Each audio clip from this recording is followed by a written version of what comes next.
Good evening and welcome to NAGP TV. The North American Grand Prix GT1 Series returns to action this evening for round 8 of the championship. We're coming to you live from the Buddh International Circuit in India. My name is John Houston and I'll be your host tonight. Last week at Assen, the weather gods played a key role in the outcome of the race.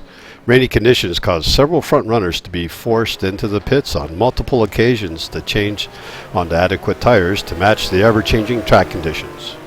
Several drivers who are usually near the sharp end of the grid quickly found themselves mired near the back of the pack or out of the race entirely. Andres Prado, who himself was caught up in an incident in the early stages of the race, was able to recover, make up several positions, and ultimately go on to win at Assen. Pole sitter for the race, John Sportelli, came away with second place finish, while Greg Myers, who started near the back in 27th, came away with his first podium of the season, finishing third. Great result for Greg. After 7 rounds of the championship, Andres Prado maintains his lead with 124 championship points, followed by Rich Hromin with 101 and closely behind John Sportelli with 100 points. In the team championship, Sorsi Verdi's Andre Prado and Marco Conti regained the overall lead after Precision Motor Racing's double DNF at Essen. Sorsi Verdi leads with 159 points, while PMR's Chris Moses and Al Marimon are second with 139. Third place in the team championship is held by John Sportelli and Sam Rolfe of Ralph Sport Racing with 126 points. Tonight's race in India will be GT1's first ever visit to the Buddh circuit. Without previous race data, performance over a stint will be a mystery for the drivers. Preparation will be a key to success tonight. Joining us this evening is Ken Rodriguez as well as Brad Maris. Welcome to Ken. Thank you, John. Thank you for everyone that's tuning in tonight. And as John had mentioned, this is our first NAGP event here at the Buddh Circuit, located in the Greater Noida province of Uttar Pradesh, India. I'm glad that you said that because I wouldn't be able to pronounce that myself. And also welcome to Brad Maris, who's going to be our in-race reporter this evening. Brad is substituting for Ian Jolicoeur, who wasn't able to attend the race this evening. As well, another substitution on tap this evening is Diego Canola, who's substituting for Lou Mascarelli. Yep, good to be here, John. Thanks for stepping in. I know Jack ordinarily takes over the lead reins here on Thursdays, but unfortunately Jack not around, so thank you so much for stepping in there, John. It's going to be pretty fun tonight, I think. I certainly hope so. It should be an interesting challenge for the drivers, considering that we've started qualifying and our track conditions are being shown as damp at this point, very cool at 19 degrees Celsius with an ambient temperature of 14, so a little unusual for us to see damp conditions in India, but regardless, we should comment on some of the drivers' ballast because of the Andres win last week. He's now carrying 50 kilograms of success ballast. Alex White, who's not racing this evening, has 30 kilos of success ballast. Next event he attends. John Sportelli, from his second place finish last week, is now carrying 30 kilos of success ballast, and Gregory Myers does have 20 kilos. So with that, the penalty ballast, doesn't look like we have any penalty ballast to dish out, which is a good thing considering the conditions that we had last week at Assen, but we do have 2 drivers that were given a no qualifying penalty, and that would be Juan Monroy as well as Andres Cole. Perhaps we'll just take a quick moment here, fellas, and we'll take a look at the track map, and we can talk a little bit about that while the drivers get their first laps going. What kind of comments do you have there, Ken, about the circuit? Well, the Buddh circuit being 5.137 kilometers, 3.192 miles long.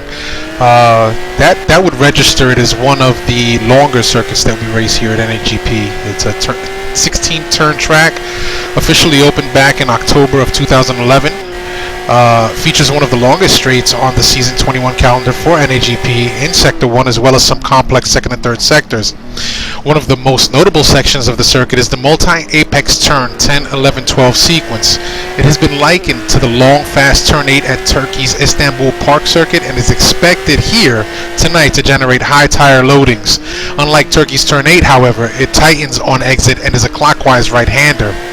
It's anticipated to be one of the main overtaking points here tonight as well, and the circuit's main straight at 1,060 meters long, or the equivalent of 0.66 of a mile long, is among the longest in the FIA calendar.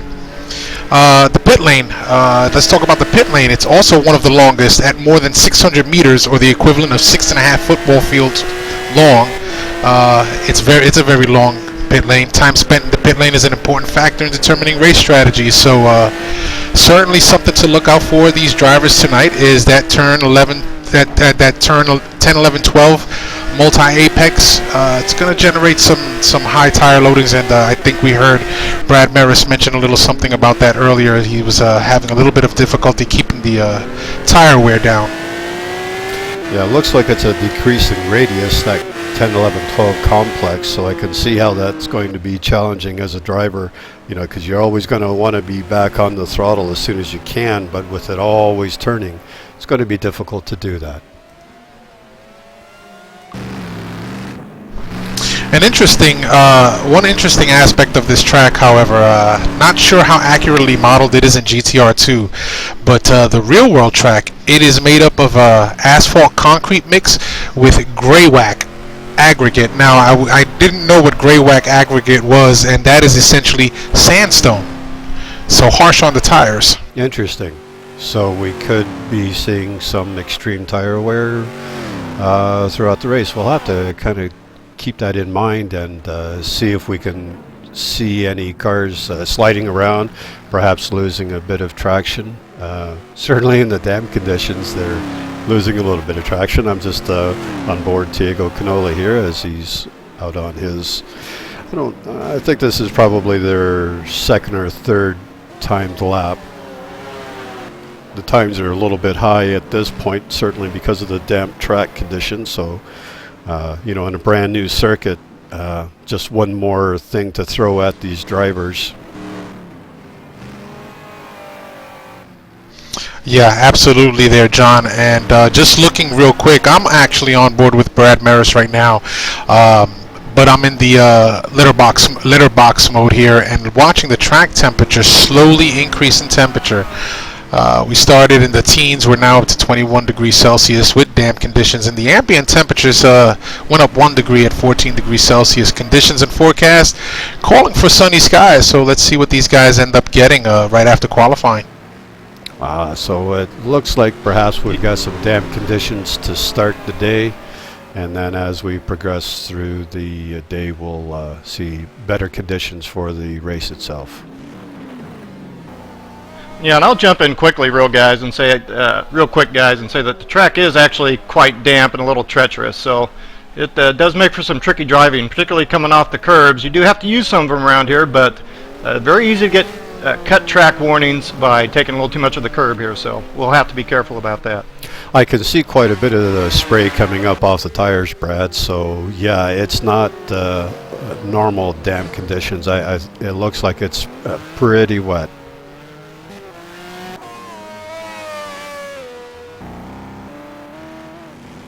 Yeah, I would say it's kind of the nature of the track, really, and the kind of setups that you have to run to get the car pretty quick around this place.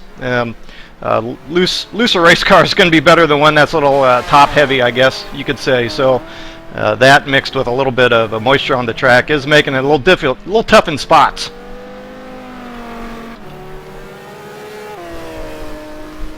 Yeah, we're certainly seeing that. Now, lap times are probably consistent with the fact that the track is damp here. Aaron Parsons jumps out to an early provisional pole with a 150 flat. Brad Maris right behind him with a 150.7. So We'll have to see how this session continues to progress. If some of this dampness does dry up, it would be a good thing, I would imagine, in some respects, where drivers can quickly jump into the pits, put on some slicks, and get back out there and try and lay down some really fast hot laps. But considering that we were seeing an average lap time in the dry of 147, I gotta say 150s are pretty quick around here. We still have 15 minutes of qualifying, so that still gives them plenty of time to be able to get some laps in if the track does start to dry. But I'm still seeing quite a bit of spray off the tires, so it doesn't look like it's drying out too quickly.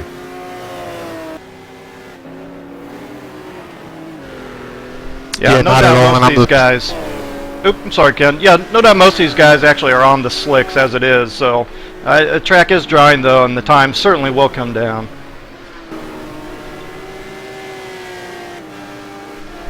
Yeah, certainly, no doubt, Brad. So Aaron Parsons still holding that top spot with a 150 flat, and Brad Maris 150.7. John Ludden holding down the third spot with a 150.8, and Sailor Montgomery Jr. with a 150.8. John Sportelli 150.88. So very close times being run up at in the top 5. I just picked up Rich Hromin out on the track, and he's about half a second off on the first sector. We'll stick with him for a bit here and see how his corners are looking. Still seeing a lot of spray off the car as well too, though.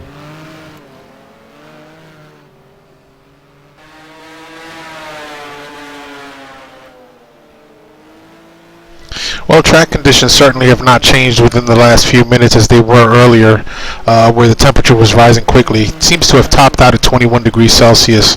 So I believe that if it just continues to stay this way, we will continue to see the damp track conditions throughout the session.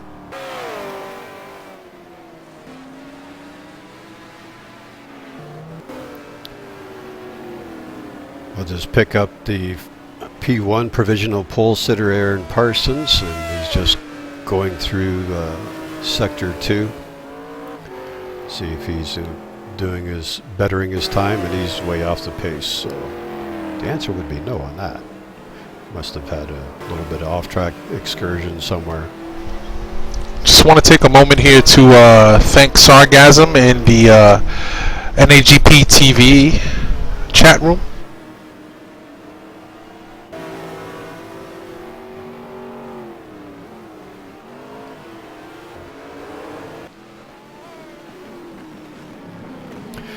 There we go. We just picked up Diego Canola, who is in a substitution role. He's just starting a hot lap, so we'll stay with him and see how he does.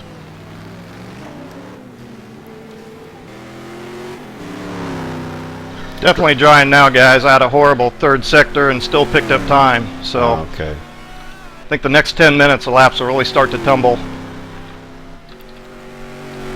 That's good news.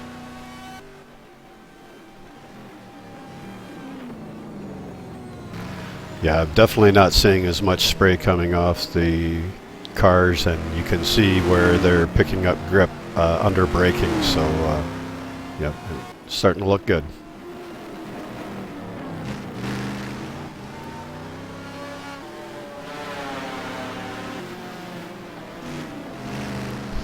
And we have a fan base for Brad Maris in the NAGP TV chat. Sargasm wants us to tell you, Brad, that he is rooting for you to go. Well, don't put too much money on me tonight there, Shubes. Appreciate it, though. Well, Diego's only 65 thousandths of a second off of the provisional pole, so I think you're right, Brad, in that the times are going to start dropping.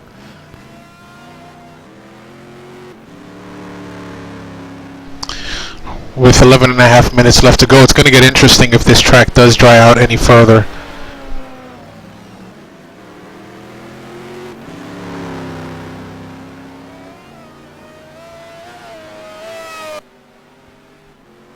Well, typically we always see that in qualifying, where everybody's trying to get the last lap in right at the very last possible moments. So, especially with a drying track, that's even all the more important.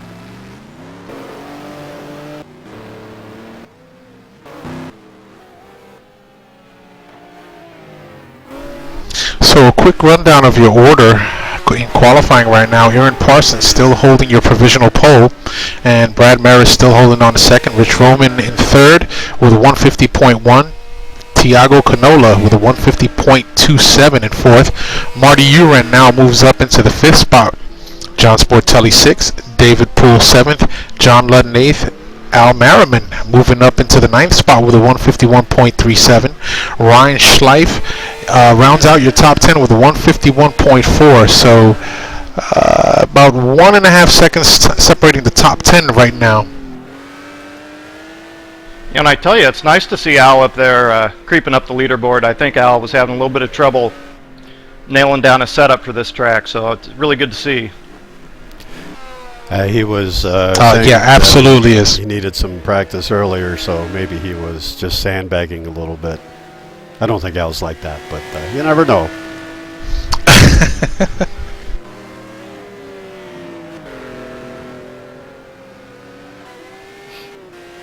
Yeah, if you look at the live timing and scoring, you can see that people are doing their personal bests each and every lap, so it's just continuously getting quicker and quicker.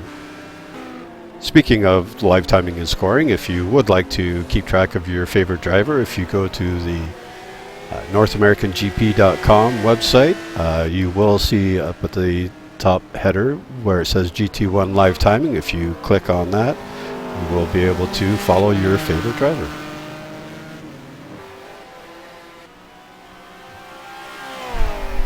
Yep, and if you are joining us live on NAGP TV in the live feed, and you desire to see one of your drivers get some love, let us know, and we'd be happy to shed some light on them for a little bit as they go around the track.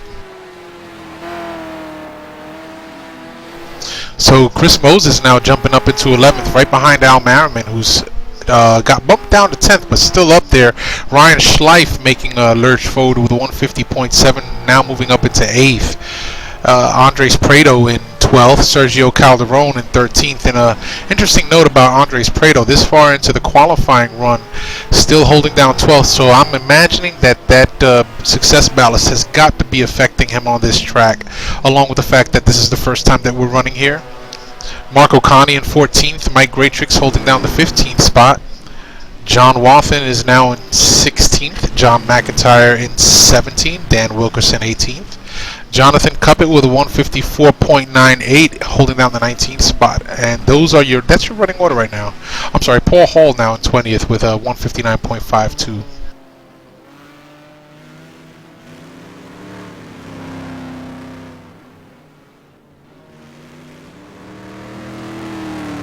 I see Tiego's jumped up into second P2 at provisionally.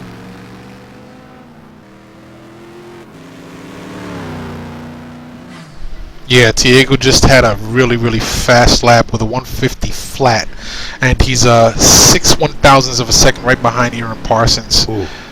So these guys are really, really, really hauling their cars around this track quickly. You know, I should also make note that it looks like there's about 1/10 separating 1 through 5th at the moment, so very close at the front. I'm kind of surprised to see that in these conditions. Yeah, granted, and Rich Hromin now laying down another hot lap with a 149, so he jumps up provisionally into the pole position.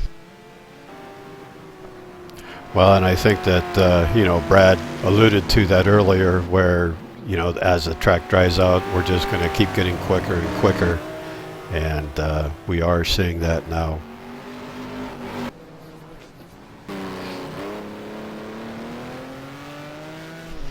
David Poole in the circus-colored Lamborghini up in 4th with a 150 flat, looking to break into the 149s. See how he does now in Sector 1. Rich Hromin is actually up on his provisional pole time through the first sector. Excuse me. And David Poole improves his time about 1.5 tenths of a second. So the track's getting faster, it seems. Oh my, yeah, Rich is up almost 9 tenths of a second, so he's almost a second faster just now, and we still have over 5 minutes left. Yeah, almost starting to get dry here, fellas. Well, we have... Yep, and it's showing. We have our resident driving instructor, Mr. Brad Maris, with us here in the broadcast. Don't know how he can drive and talk at the same time, boy, because I'm blonde when it comes to things like that. But he laid down a 149.7, provisionally taking pole, but Rich Hromin had an answer with a 148.9. So certainly seeing this track give up its secrets to these drivers here tonight. And on board with Brad at this time, just checking his first sector time. It's a couple tenths off, but I think that he should be able to pick things up.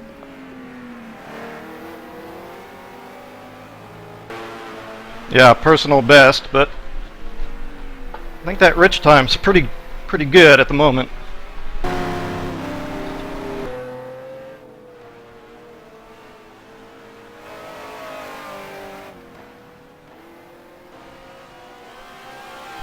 David Poole now moving up into the third spot with a 149.74. Moves Aaron Parsons down to fourth with a 150 flat. Tiago Canola down to fifth, and John Sportelli in sixth.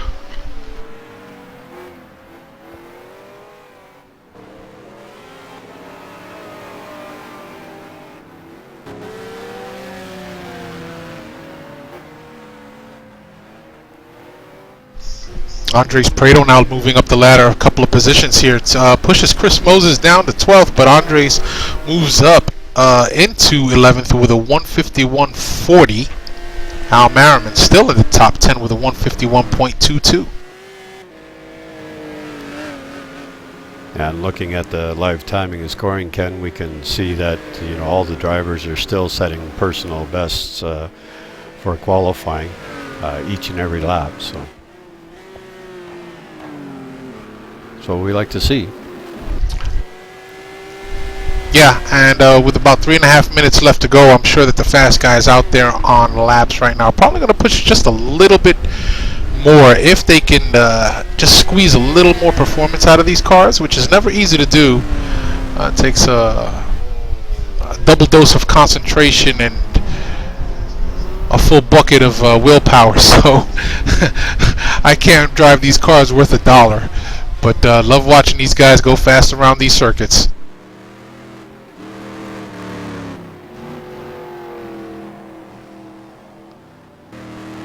Well, the car control to pilot one of these GT1 cars around this damp circuit definitely has to be high on the concentration.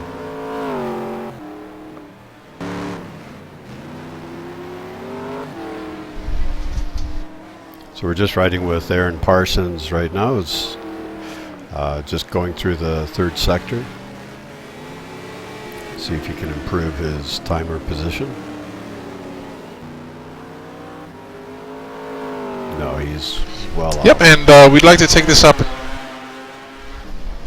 We'd like to take this opportunity to let those that may be viewing, if you like what you see and are interested in some sim racing, you are more than welcome to get together with one of the administrators here at NAGP. Grab your wheel and pedal set, perform a shakedown run with one of the administrators, and come on out. We have Monday night GT2 racing and Thursday night GT1 racing, the difference being a few hundred horsepower between the two. And we also have Saturday iRacing series going on, so take your pick. We've got a little bit of something for just about everybody's tastes here at NAGP. So John Sportelli has moved up a position, and now provisional P5.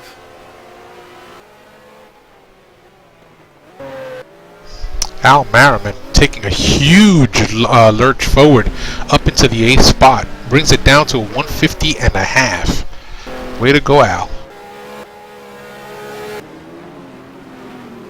Nice job. Now we're running with Al here. Now he's just starting another hot lap, so we'll follow him around the circuit.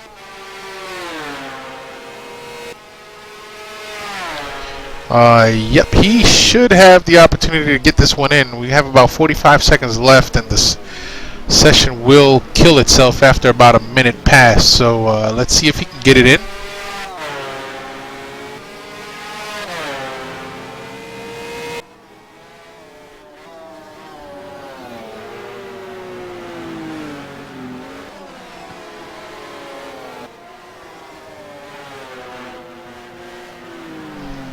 And we apologize to the folks for some of the camera angles here. We know that they're not optimal. However, we will do our best to bring you all of the racing action, regardless of what camera is being used on the track. John, we're going to have to speak to the camera crews afterwards. Give them a little pep talk for doing a better job. Maybe we'll just have to get a hijacker or something so they can get him up a little bit higher. There you go. Oh, and Chris Moses bounds to P2 provisionally. Or am I just a bad timing? No, it looks like he's there. Yeah, he's up in P2, all right. Awesome job for Chris. Wow, and quite a few guys there at the 149.7 range too, and the 49.8. I think Tiago, or rather David Poole, is probably on a pretty good lap here in drying conditions. Hopefully, oh, he didn't get that one in. Well, I got lucky. So yeah, very tight times at the top, and it looks like Rich is going to get it done. So what a great lap from Rich! I tell you, I'm envious of that type of grip he got in the damp conditions. So.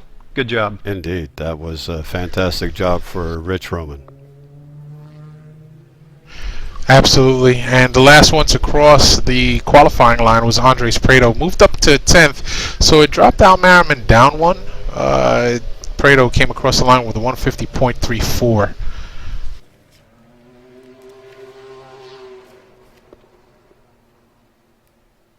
Yeah, those are pretty incredible times considering the conditions that we were experiencing out there. You know, those are pretty much the practice times that we were seeing in dry conditions prior to qualifying. So, job well done.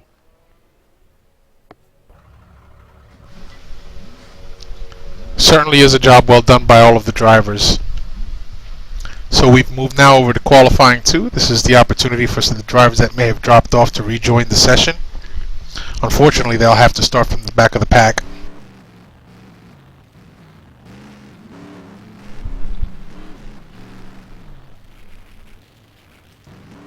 Yeah, and a nice field out tonight for this race. This really is an interesting track. You know, it has some three very difficult braking zones, a couple there in the first sector and the last turn.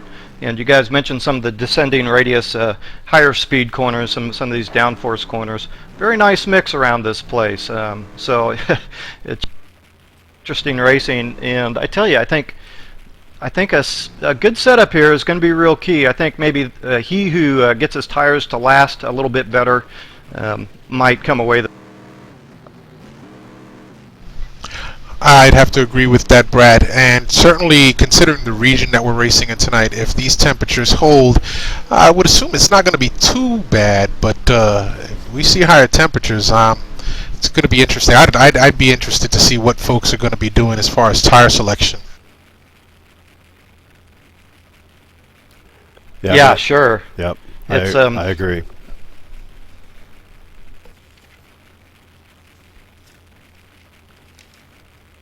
I think we always have a little to bit of that, Ken, is consider that. Yeah, sorry, Brad, go ahead. That's okay. I was just going to say a little bit of that, Ken, is kind of car dependent. Some guys will be able to get away a bit more with heat. The Pagani, for instance, does very well in the heat. The Andres' Ford does pretty well in the heat, so those guys may be able to get away with mediums on the rear, but there'll be a lot of us that'll have to switch over to the hards.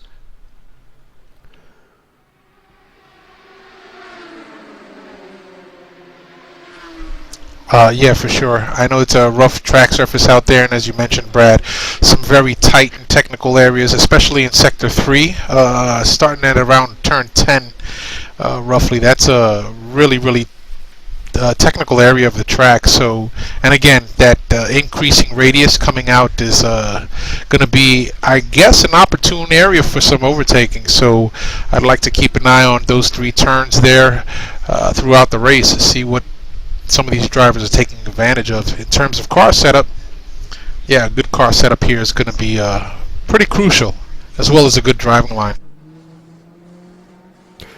So looking at the track map, I would consider turn 4, which is the end of our longest straight. That would be an overtaking area. Would only naturally seem to be the area there. Possibly, you know, like you said, Ken, through the turn 10, 11, 12 complex, maybe turn 1 as well. Not sure for that area. What's some of your thoughts on those? Well, I think turn 4, well, the long straightaway, you would have to get tucked in under somebody's bumper fairly tight to get a good run. It is a long straightaway. It's over a half-mile long, and once you get tucked into somebody and get a good pull down that straightaway, turn 4 is certainly one area for overtaking. The reason why I highlight 10, 11, and 12, again, it's a multi-apex 3-turn complex, and certainly one where any one of these drivers coming in too hot will go wide into turn 10, and the driver right behind him that has a tight line certainly has the advantage going into turn 10 and coming out of turn 11, just holding a tighter line. So you really have to be on your toes to take advantage of possibly some small driver errors in that area. Yeah, certainly. And we have that turn 7 and 8 bus stop type area. Reminds me of a little bit of the Spa-Francorchamps circuit there. Going through there as well. You want to keep it as pegged as you can, coming out of 7 and 8, going into 8 and 9 to set yourself up for turn 10. Takes a lot of concentration going around this circuit.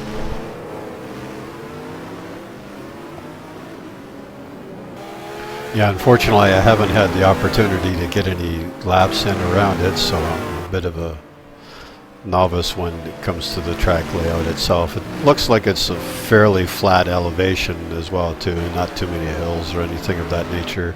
No off-camber corners that I can see at this point. No, I actually had an opportunity to get a few laps in the Pagani Zonda R car, and very grippy car around this track, so it lends itself to the high tire wear, because I noticed after about maybe 4 laps there was some tire wear in the front, and I was using mediums and 20 degrees Celsius weather, so I was a bit surprised at that.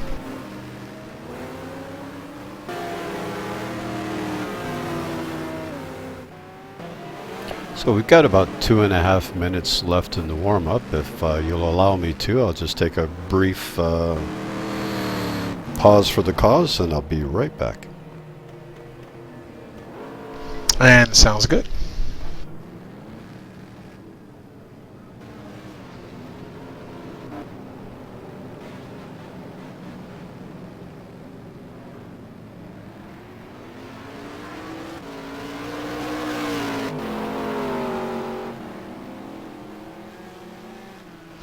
So for those of you watching, during our warm-up, typically what our drivers will do here, you'll start noticing that they pull out onto the main straightaway, and they just kind of sit there for a couple of seconds. What they're doing is they're practicing their launches for the beginning of the race, which is a very crucial time when you're starting. This is where you want to be on your game, you want to be on point, you want to be focused. When that green light drops, you want to have some sort of a strategy for your start, because the last thing you want to do is run into the guy in front of you. You don't have that problem if you're either first or second, but anything beyond that, you don't want to run into the guy in front of you, and you don't want the folks behind you running into the back of you either. So starting grid, starting strategy, very important, as well as you'll see them coming into the pit lane fairly hot and heavy, and what they're doing there is they're practicing their pit entry.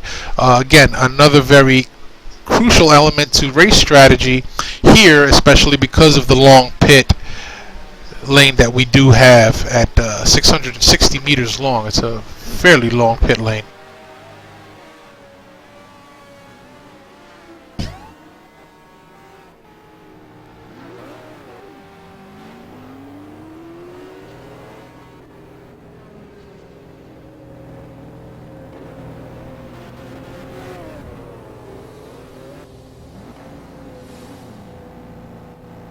I'll actually be right back myself, Ken. Look at that, Ken. Everybody's Sounds abandoning good, you. Brett. I'm back.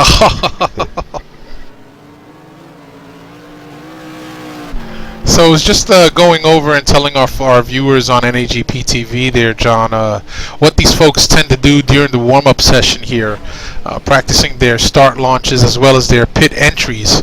And the importance in the track like this with a 660-meter long pit lane, pit entry is crucial because you want to keep your speed up as long as possible. However, you don't want to break that pit speed limit because you will get a drive-through penalty.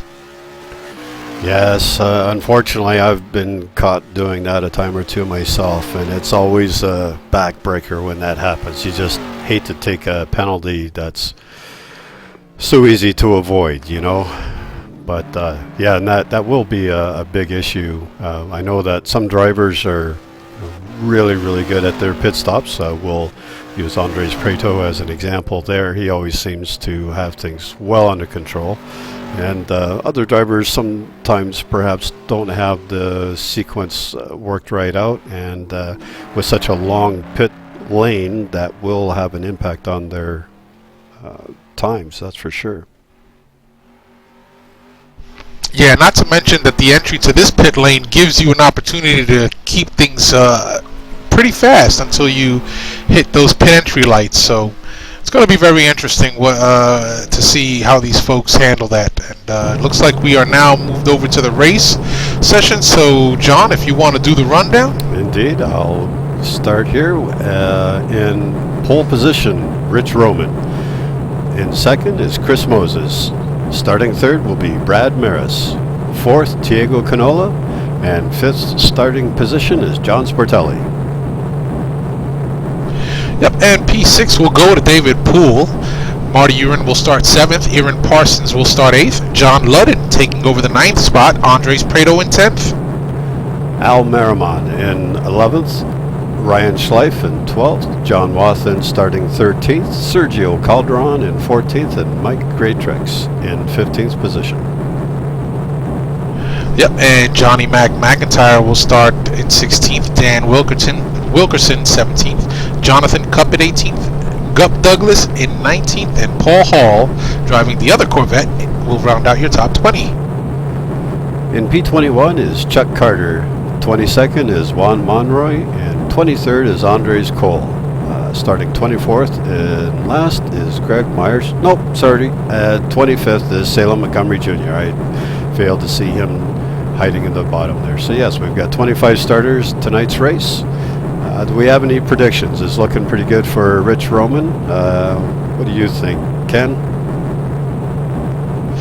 Boy, I was just about to ask you that same question, John. So, based on what I've seen here tonight, and again, we have no historical data, we have no archives on this track for NAGP. I'd have to say that Brad Maris is a good choice for taking this. Brad is, in my opinion, a very steady and smooth driver, one that doesn't succumb to the pressure so much when forced into a battle situation on the field. Another one to keep an eye on, if he can get a clean run, would be David Poole, who unfortunately has had a hard season, and we're off. And we are off. Yeah, everybody looks to have gotten a good start. Appears that Rich is going to lead everybody through turn 1. And we've got a little bit of jostling for position in the back, but everybody seems to be clean and in through the second, third corners. Boy, we had a big schmozzle down at the back of the field. Just a quick update, Andres Cole gets dropped all the way back to the end. Dan Wilkerson, apparently the recipient of some damage there.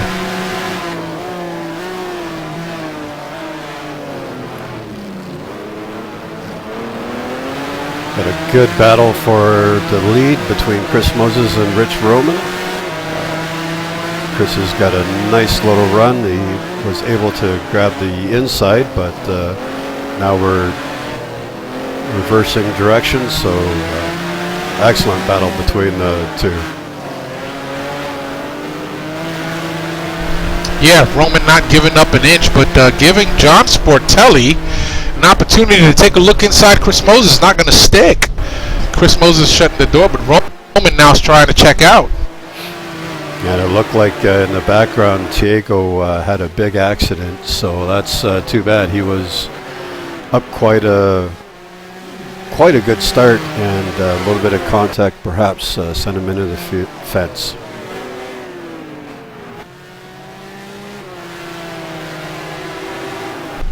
Oh man, and Aaron Parsons gets into the back of Al Merriman, who was running 8th, so that's going to push Al Merriman back a couple of positions. Unfortunately, well, actually one position into 9th, as we have a spin coming onto the front straight. Yeah, there's quite a few incidents on the first lap here. Lots of action, which I don't think is unprecedented, just because it is a new circuit. Everybody's just trying to get a feel for how the track drives. Yeah, certainly. I'd have to agree with you, John. If I could get a word out to these folks, I'd just let them know that, hey, you know what, you got 90 minutes of racing. Try and settle it down, guys. First time on the circuit. You don't want to push it too hard. Get out there, have fun, and drive as hard as you can, but keep it clean.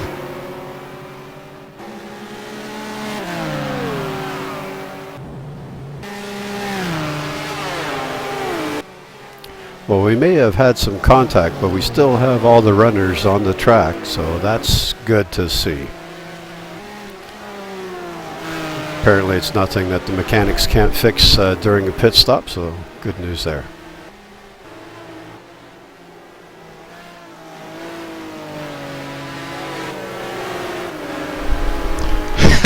Yeah, that's true. I happen to know that these drivers don't like getting their aero damage fixed too much when they come to the pits. It does cost you quite a bit of time around here, and if you're one of the front runners and trying to make inroads into the podium, it's a call that you got to make on the fly. Most of these guys opt not to fix the aero damage simply because it just costs them way too much time, especially when you're in the championship running.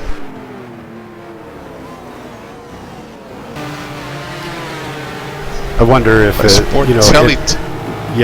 this case, whether that long half-mile stretch, though, I mean, you want to see good aero on that. I don't know if it's really worth not fixing the aero damage.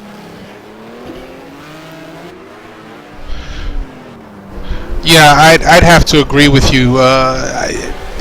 Considering the layout of the track, not sure exactly with these GT1 cars that are higher powered than our other league GT2 cars would be affected by that aero damage, but certainly if you're racing against someone else with no aero damage, certainly the aero damage is going to affect you. However, having said that, with the tight technical sections of this track, certainly an opportunity if you're on your game, you can make up some serious ground there and try and make a run or make some inroads to a better position.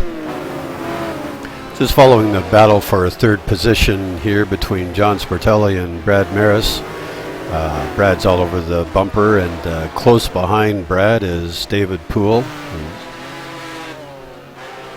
Who else do we have here? Oh, went the wrong way. John gave me a pretty good squeeze into one or two of those brake zones. He sure but did. We'll let that go. There's Marty. Close behind, so really, third through. Oh my goodness! Let's Marty see. Uren is all over the bumper 11th, of it's David Poole right now. They're battling for 5th and 6th, respectively, right now. I have to say, guys, I'm really surprised by David Poole's opening lap pace here. Actually, whoa! Yeah, Chris. Yeah, Chris has wrecked coming off the final corner. I think that's going to take that F40 out of it. Yeah. Well, that's a shame. Wow, that is a rare mistake. Yeah, I just caught the tail end of that. So that's given Rich Hromin quite the gap back to John Sportelli now, who's been elevated to P2, and Brad is running in P3, of course.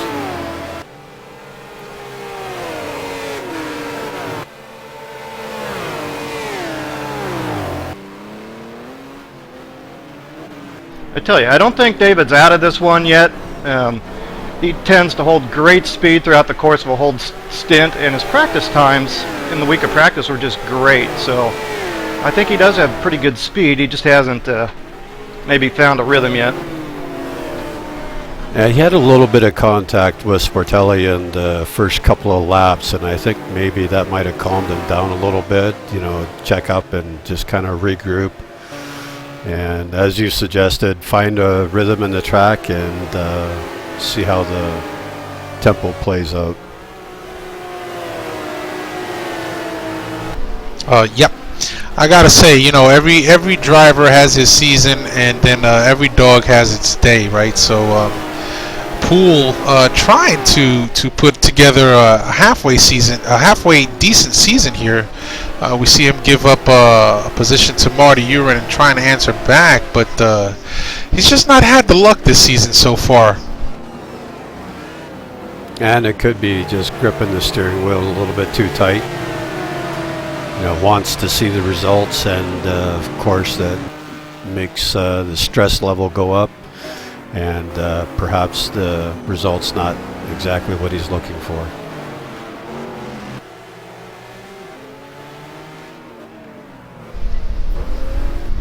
Oh, Poole getting sideways there. No kidding. Into the They have hairpin. a heck of a battle going on here. I can see John Ludden as well too, just sitting back, just waiting for these guys to duke it out a little bit more, and who knows, take advantage of whatever mishaps that they may come against. Yeah, absolutely, and Ryan Schleif too. He's right behind John Ludden in that Corvette. So these guys are just holding pace right now, hoping something to happen, I'm sure. But you got some good experience up there in the front.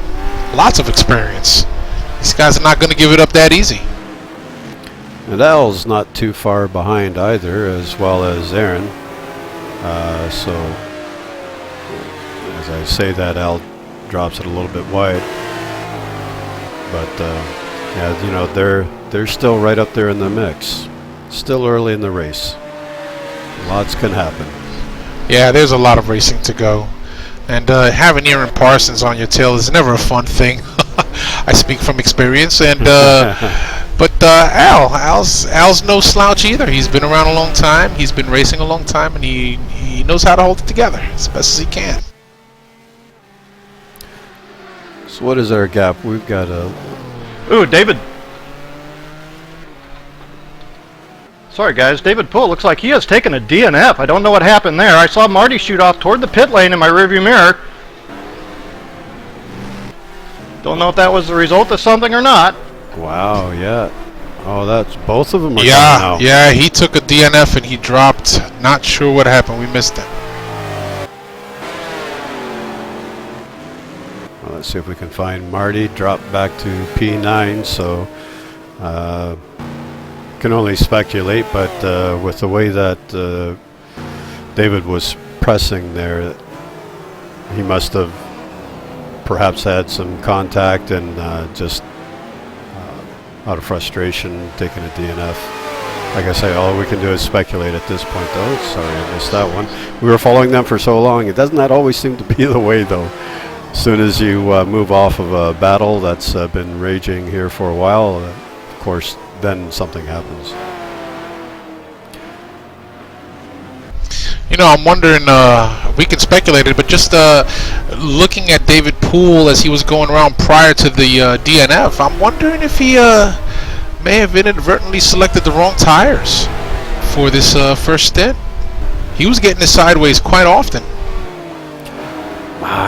You never know. Like you say, we're just speculating at this point, but I just think he was pressing too hard. you know, the reason why he was locking up. It just, you could see that he wanted to be well ahead of Marty, and it just wasn't happening. But the problem that Marty and... Boy, I can tell you one guy who's not pressing. Oh, go ahead. I can tell you one guy that's not pressing right now is Rich Hromin. He should be rocketing away. I think John Sportelli is a little off the pace, but Rich is not. He's maintaining just a nice, reasonable gap, and I tell you, Rich is in great shape early in the race here, man. Yeah, he's got about a 6.3 second lead over you and Sportelli right now, and just watching you behind Sportelli right now, looks like you've got a little bit of pace on him there, Brad. Yes, certainly, quite a bit. A couple, 3-4 tenths a lap anyway. So I'm a little surprised actually. I figured John would have been a little bit more on the pace. I think there's a good possibility he hadn't had a chance for much practice this week. I know sometimes his work schedule gets busy. Yeah, absolutely. Well, remember as well too, though, he is carrying 30 kilos of success ballast, so that will have an impact on his running pace. Sure, it doesn't help John, right? No, that's for sure. So your running order right now after 6 laps complete: Rich Hromin in first, John Sportelli in second, Brad Maris holding down the third spot, and Ryan Schleif in fourth, John Ludden in fifth. And why don't you take the rest of the field there, John? Sure, we'll cycle through. We've got Aaron Parsons in sixth after his early drop down in position. Al Merriman in seventh. Andres Preto has worked his way up to eighth position, and Marty Uren has dropped back to ninth after whatever incident he might have had with David. Mike Greatrex is doing a good job running in P10, with Diego Canola moving his way back up into P11. Sergio Calderon in P12 with John McIntyre in P13. Gregory Myers has now moved up to 14th with Andres Cole right behind in 15th. Juan Monroy has come up to 16th with Gut Douglas holding down 17th place. In 18th is Jonathan Cuppett with John Wathen in P19. Paul Hall right behind with Chuck Carter in 21st. Daniel Wilkerson in 22nd, and that is the end of our running order. Back with our leader, Rich Hromin, who's having just a nice Thursday night drive. No problems.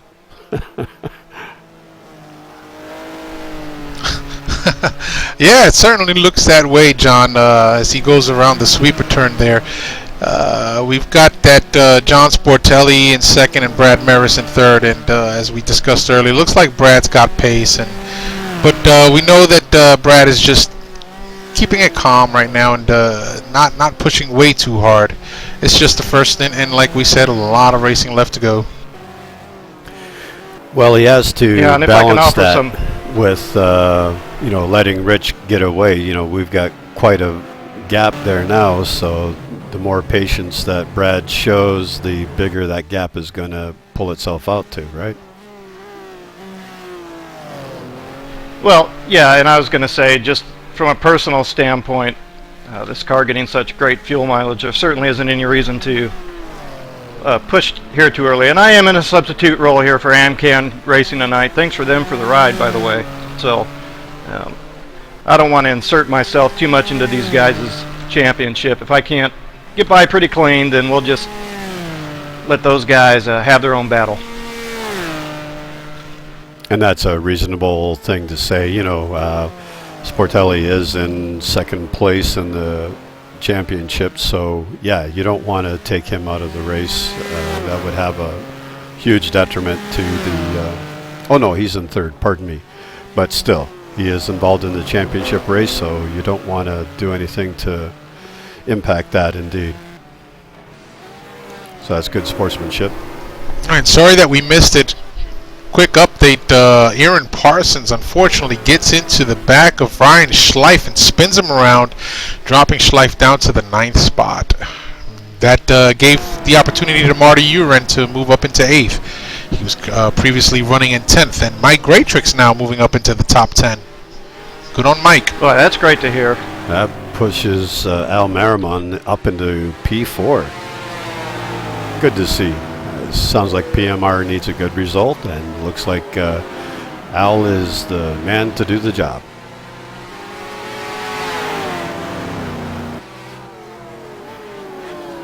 So certainly a lot of action taking place in this first stint.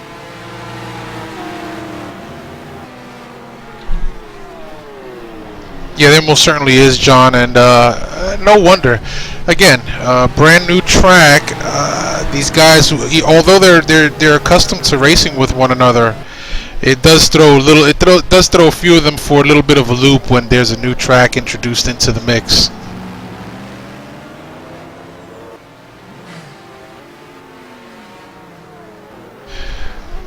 So this week, John, we are starting a new feature on the broadcast, which we're calling the driver feature. We had mentioned it, Jack and I had mentioned it last week during the broadcast, and I made mention of it during the in the forums. And we actually picked out our first driver feature for this week for the GT1 Thursday Night Racing, and that is none other than Mr. John Wathen. Most of you folks will know him as Dart Guy in the forums. So, John, you've, I'm sure, no doubt had some sort of interaction with John Wathen previously on the racetrack, or just some good stories to tell? Otherwise, yeah. No, John's a great guy. Always enjoy racing against him. He always drives clean, and you got to like that. He's a good sport. Shows good sportsmanship. So, and that's something that we value highly at NAGP. We talked a little bit to John to find out, what some of his background is and what got him started in sim racing. And basically, from the sounds of things, what got him into sim racing was just you can't afford to go real racing. And I guess we could almost all say that same thing. We have a few people that do race with us that do either have, goes out for track days or are actual racers themselves, but unfortunately John's like most of us and really can't afford to go out on the track, so this is a good alternative.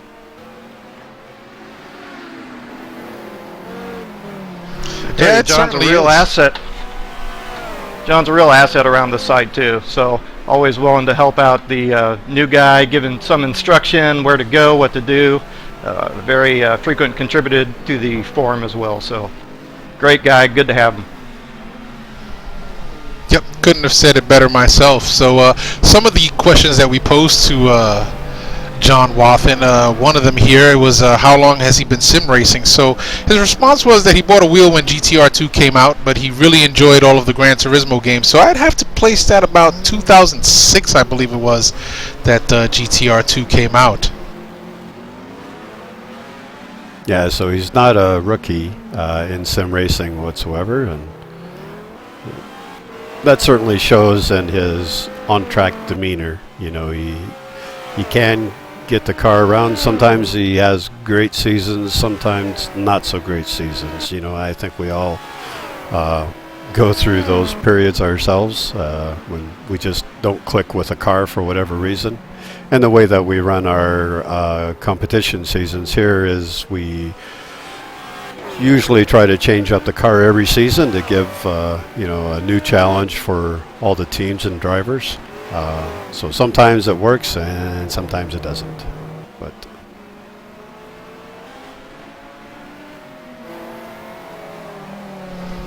yep, have to agree with you there, John. Absolutely. Some of the other issues with John, some of the other questions with John Wathen, we asked him to rate himself and his sim racing abilities. The choices were novice, intermediate, pro, alien, and he rates himself as intermediate.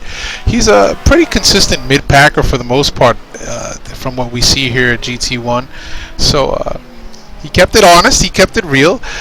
We did ask him what were his sim racing goals for the next year, and his response was, "I would like to have more time and motivation to practice. Hopefully, when the next league sim comes out, it will start a fire under my butt to put in more time. Ian and I should have won a championship by now. Maybe that will happen in the next year or two." So, pretty lofty goals there, but certainly attainable. I think that's reasonable. You know, sometimes you kind of get a little comfortable or lose a little bit of motivation. You know, you do something for quite a while. You know, apparently John's been doing this for about 7 years now. So maybe a change in sim, if we do change that up, that'd just give him that spark to get back up on the wheel. Yeah, absolutely. So, just so for you folks watching, John Wathen again, he's known as Dart Guy in the forums. He is our driver feature of the evening. Country of birth US, country of residence US.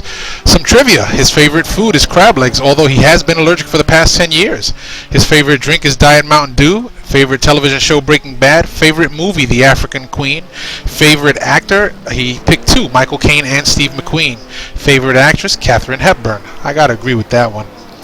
His favorite sports are racing, darts, and golf. Favorite sports team is Cincinnati Reds. Boo!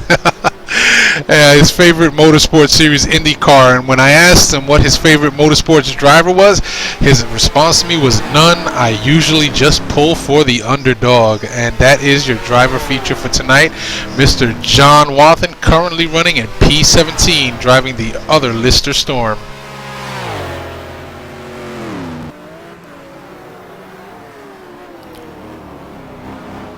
I just jumped back on to Al Marimon as John Ludden was putting a move on him. So Al's dropped down to P5, but I'm sure that he'll do his best to respond back. Good for John to get by and get up into the 4th position. Yeah, absolutely. I was just looking at that as you mentioned, and Al certainly, with the understanding that if another driver does have pace, sometimes it's better just to let him go by as he regroups his thoughts and his strategies to see how he can better his position. So good on both of them, Al as well. I've noticed a few drivers that are kind of outbraking themselves, and you know, perhaps that is just a byproduct of the new track. I don't see a whole lot of brake markers either. Well, I guess there's a few here and there. Yeah, again, some of these heavy braking zones are very tricky. You have a lot of turn in while you're braking, and they're very late braking as well. It's a nice challenge. I just picked up a battle between Aaron Parsons and Ryan Schleif, and it looks like they're having a go against each other once more, battling pretty hard for the 7th position. I see John Luden has. Sorry, I see John Luden has gotten by Al Marimon now, and I'm wondering what kind of pace he's going to have. I think he might be pretty good at the moment. Al didn't fight him too tough when they were coming in. John seemed to have the inside line, and Al just. I see. Held his position and didn't fight him too difficult.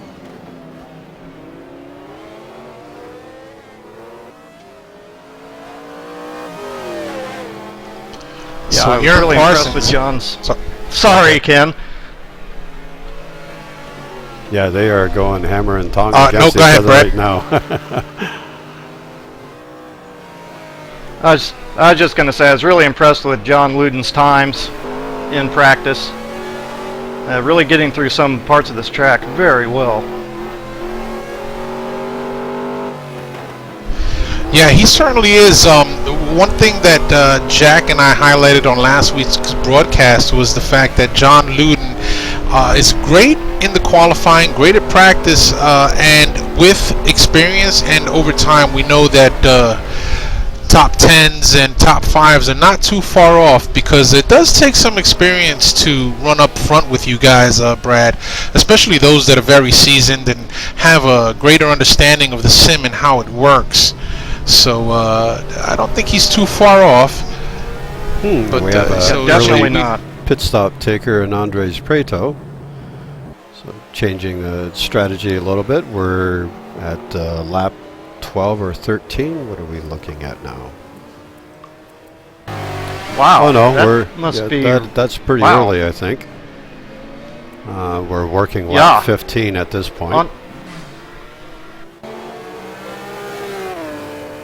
Andres does get great fuel mileage. He's one of the best in the league. Next to this guy I'm following, Sportelli. So, but yeah, that's an early stop nonetheless.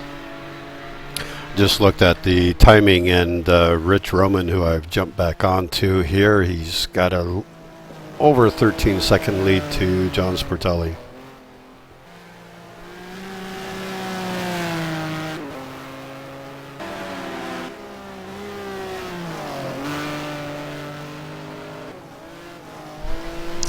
Aaron Parsons right now running in 6th, starting to put a bit of a gap on Ryan Schleif. Probably going to try and start hunting down Al Merriman before the end of this first stint. But again, with a scheduled 49 laps, if we do finish on laps, it's way to go. And again, not sure why Andres Preto may have pitted so early. Yeah, that doesn't make sense, does it? You'd think that, yeah, that's pretty early if we've got scheduled 49 laps. Yeah, I tell you guys, the skies are getting a little darker out there as well. Let's take a look at our temperature. Well, we've got rain in the forecast, but it is really pretty warm, 30 degrees Celsius track temperature. Yeah, in fact, that temperature has been going up as well. Yeah, we started around 21, so it has increased quite a bit.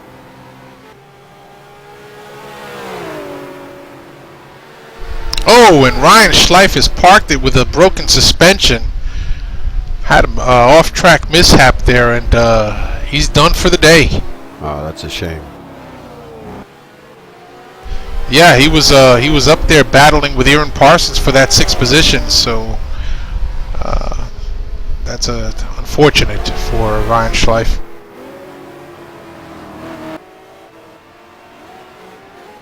Just picked up the battle between our in-car commentator and John Sportelli. Brad's finally able to get the pass done, but it doesn't look like John Sportelli is willing to let him get too far away. I tell you, just shouldn't have made it quite that tough. No, he was fighting pretty hard.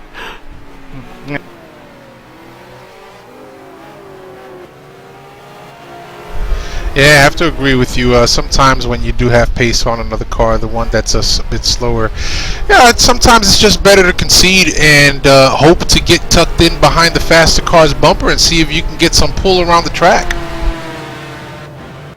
Well, you know, the thing that I can see now is that that's allowed both John Luden and Al Merriman to get within the start-finish straight, so now they can see those cars and start trying to get a little bit closer. They'll get the bit between their teeth and try to pull up. Well, Al Merriman right now is playing the smart game, the smart strategy. He's got John Ludden pulling him around the track, and as such, it's allowed them to close the gap somewhat on John Sportelli. So I wouldn't be surprised if they continue to just draft each other and pull each other around the track and try and close in on the P3 car of Sportelli and maybe make a run at him. Yeah, that's exactly what I was thinking. The way that John was fighting so hard to keep Brad behind him, it was just slowing them both down. It's easy enough to do. You know, you get that green-eyed monster. It's hard to put him away and keep your eyes focused ahead of you instead of the rearview mirror. Yeah, absolutely, John. So we've lost some cars to attrition here. We're down to 19 running cars. If you'll allow me to, I would like to start at the top and just do a complete running order if possible. Certainly. We'll just pick back up the lead driver, Rich Hromin, and we'll cycle through and see where everybody's positioned themselves here. Brad Maris now is in second place, and he's pulling out a bit of a gap from John Sportelli, who's driving in third. We were expecting that to happen once Brad did get by. John Luden again is doing a great job, pulled into P4 and just driving a nice solid race. No dramas there. And same thing for Al Merriman, which is nice. He's moved up 5 positions from his starting position of P10, so good for Al. Good start to the race. Aaron Parsons is currently in 6th position with Marty Uren in 7th position. There's a bit of a gap between them, so I don't see that changing too soon. And a big gap back to Juan Monroy. He's got some front end damage on his F40. He's currently in 8th position with Andres Cole just behind in 9th. 10th position is Mike Graytrix with Andres Preto in 11th. So he's moving his way back up after his pit stop. Not sure if that was unscheduled or not, but 12th position is John McIntyre with Gut Douglas in 13th, right behind his teammate. Sergio Calderon in position 14 with Jonathan Cuppet behind in 15th place. And in our last points paying position, we've got John Wathen in P16. Chuck Carter is in 17th with Daniel Wilkerson in the 18th position. Paul Hall is currently running 19th, and that is the end of our running order. Yeah, it certainly is. And, one interesting note here, you see John Ludden consistently week after week running up front, and his partner, Paul Hall, tends to struggle a bit with that Corvette. So hoping to see John Ludden give some assistance to Paul Hall at some point and see good things coming out of Paul Hall. I know Paul Hall races for the fun of it, as do I, and he gives it his all week in and week out. So I'd like to see some good things coming from Paul Hall as he learns the ins and the outs of league racing. Well, some of that can be attributed to, just not meshing with a car for whatever reason. Not everybody's an alien. So, perhaps the car has some tendencies that just doesn't suit Paul's driving style, but perhaps maybe suits John's driving style a little bit more. And that wouldn't be the first team that's happened. Sometimes that's the way it goes. You try to compromise as best as you can, but generally, I think the way that most of the teams work is, one driver will generally be quicker than the other one, of course, and so, you're going to work towards that driver's strengths. So if Paul has to give up a little bit so that John can move ahead, then that's what you would do as the team, right? Certainly. I couldn't have said it any better than myself. That is certainly what we've seen on numerous occasions. And just a quick note, up front, Rich Hromin apparently may have glanced over at his XD software and figured out that Brad Maris is behind him as we see him pushing a little harder. However, Brad Maris has managed to close a 16-second gap down to about 12.5 seconds. So this could get interesting as we approach our pit windows and the pit cycles for these drivers here, John. Yeah, and if I can, just on a quick personal note, I actually did collect a second cut track, so I'm definitely going to have to be very careful here the rest of the way. Yeah, certainly you don't want to get that 10-second stop and go. That would kind of ruin the night for you. It's going to be tough. It's going to be tough not to not to collect that third one, but we'll see. Well, we can see that you're pushing hard, so certainly that it's going to be a challenge, but I'm sure that you're up for it. Yeah, and this track, for those of you that are watching by TV, has very strict rules for cuts. It doesn't give you much wiggle room as some of the other circuits that we race at. So you can pick up that third cut fairly quickly, especially if you're accustomed to driving your car right on the edge of these curbs. So India is certainly a strict circuit when it comes to the cuts. So I just jumped back onto John Luden's car to see how that battle was going, and I can see that he has closed the gap up to John Sportelli, pulling Al Merriman behind, so the three of them are pretty close. I don't think we're going to see anything soon, but they're certainly moving their way up to get in contact with John Sportelli. Just look back and see if we've got any other competitors that are within touch of each other, and I don't really see any close battles. We've got John Wathen and Jonathan Cuppett battling for the 15th place. So that's one of the closer battles on track at this point. We'll just follow them around for a little bit. Yep, and going back to John Sportelli real quick, John, just checking his lap times. He started the stint with 148s and dropped off the pace a little bit there, just about the middle of the current stint, down to about 150s, and he's trying to pick the pace back up again, but I can't help but wonder if the tires are starting to wear at this point. Having 20 laps in, it's going to be kind of hard to keep that pace up, as John Ludden closing in right on the back bumper of John Sportelli. So looks like them tires may be giving him some agita here tonight.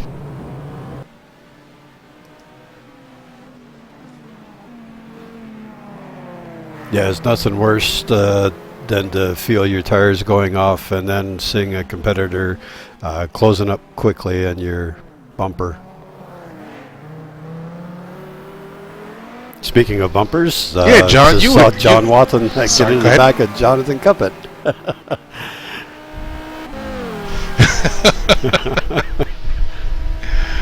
Yep, just jumped over there with you now, and interesting. Well, John got on the brakes, and it wasn't a big moment, but it was just funny. We were talking about getting on his bumper, and John got on his bumper. We'll pull ahead here. And that he did. Watch the John Ludden and John Sportelli battle for third. Yeah, that's a good battle forming here, as it looks like even John Ludden is picking up the pace on Sportelli. So I'm going to look for Sportelli to hold a bit of a tighter line around these corners here and not give Ludden too much wiggle room, as Ludden takes a look on the outside.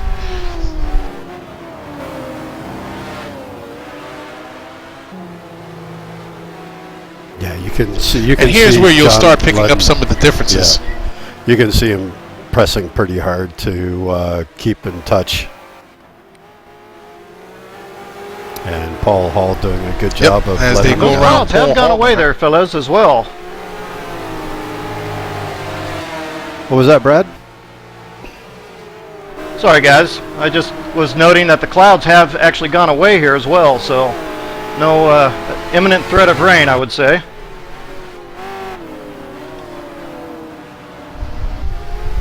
Yep, we're looking at that now, and sure enough, the skies have cleared. Jump back here and see what the temperatures are like, and sure enough, the weather condition forecast has now changed for sunny skies and clear conditions. So I can't help but think that this is a benefit for the drivers at this point, not having to worry so much about rain.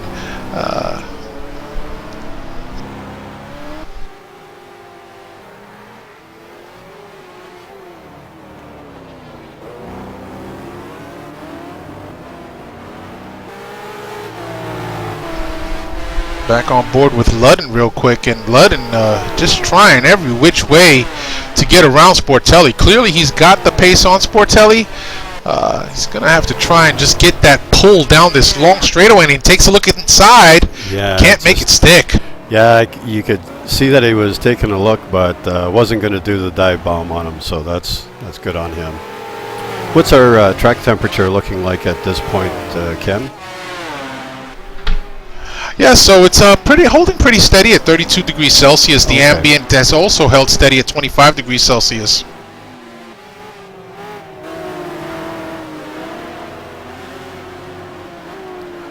So it looks like it may have peaked for the time being anyway.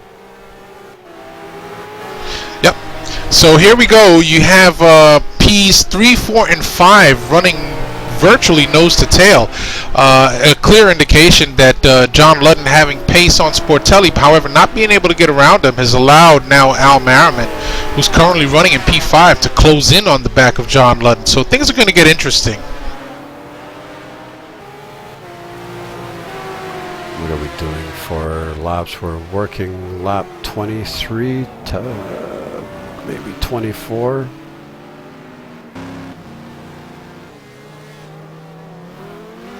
So we're coming up on currently working lap 23, yep. Yeah.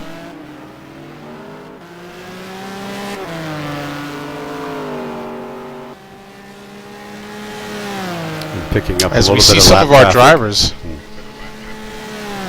Some of our drivers making their ways into the pits. Aaron Parsons, who's currently holding down 7th, as well as Dan Wilkerson running 19th. They're both in the pits right now, so a little sooner than what I would have thought.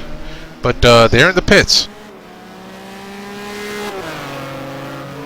Typically, Aaron is always going to pit 1 to 2 laps before halfway. So that should bring us. Yeah. I was just going to say, sorry, John. I was just going to say that in the GT2 series, I noticed the benefit to that when we raced Monza, high-speed circuit. Some of the really fast guys pitted very early, and they had the advantage once they were out there to make up a lot of time. I'm not seeing that being as much of a difference in this GT1 series. Although, you know, once the pits sequence starts, speaking of, Rich Hromin just dives into the pits. That we'll find that most of the competitors will start to follow suit. You know, you're not going to want to stay out too long once the lead cars start making their stops. So with Rich taking his pit stop, it allows Brad Maris to assume the lead position.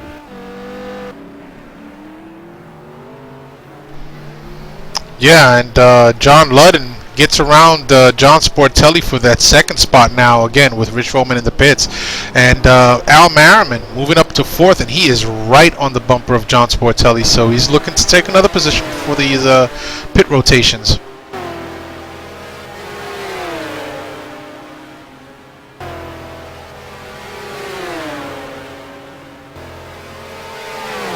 It's an interesting strategy for Sportelli to hold on as long as he has. You know, he's got some issues perhaps with his tires, and the longer he stays out there, the more pronounced it's going to be. Very evident. Al Merriman all over his bumper, trying to take over that position as he takes a look inside and outside. Sportelli not giving much wiggle room right now. So Al's got his work cut out for him to try and get around Sportelli if he wants to make it by him before the pit rotations. If not, he'll probably try and do this after. As Sportelli takes it wide. Yeah. Let's Al Merriman get by. One of the easiest passes you'll ever make. Yeah, absolutely. I like those guys. I like the regular ones for their challenge, but you know, it's always appreciate my competitors taking it off track. Well, that was an they get into maneuver. a little bit of an excursion there, right at the pit entrance. Not sure what Sportelli was thinking with that one.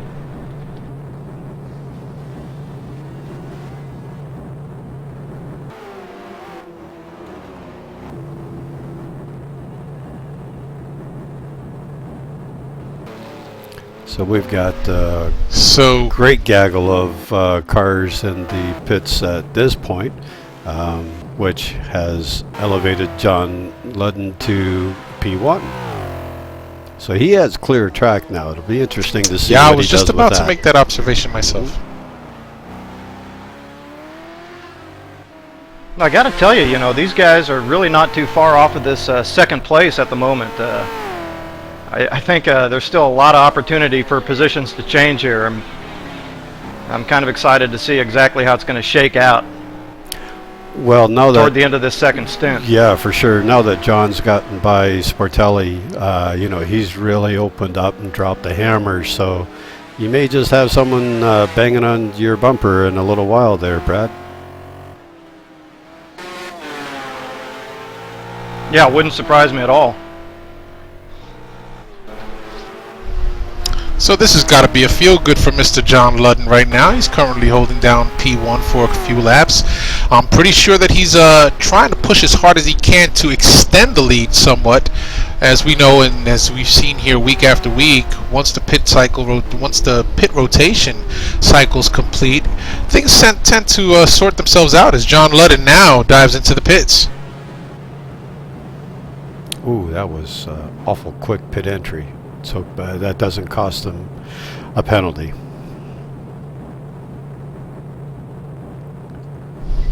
So Andres Cole in the second position now. He hasn't made his pit stop. Wondering if he's going to dive in now, this lap coming around. Well, that's interesting because John Sportelli now is being shown in third, and I know that he's definitely been in for his pit stop. So could he have double stinted his tires? And why would he do that? Nope. Well, Okay, interestingly enough, Sportelli's coming in just now. Yeah. No, so something odd happened there. I don't know what, but he was in before because he was fighting with Al, and they had a coming together as they were coming in. So whether he missed his pit box or what the case was, but that's going to cost him. Yeah, not sure exactly what happened there. Shoot, but, I wonder if that might not be speeding on pit lane, guys. Oh, maybe. Or maybe a third cut. Oh, that. Yeah. Interesting. Wow, yeah. So, interestingly enough, Mike Greatrix provisionally up into P1. He hasn't made his pit stop yet. So things will cycle back to normal once everybody completes their pit rotations. But that's another feel-good. Running in first. Good on Mr. Mike Greatrix. He is my teammate in M&K Racing and GT2 Monday nights.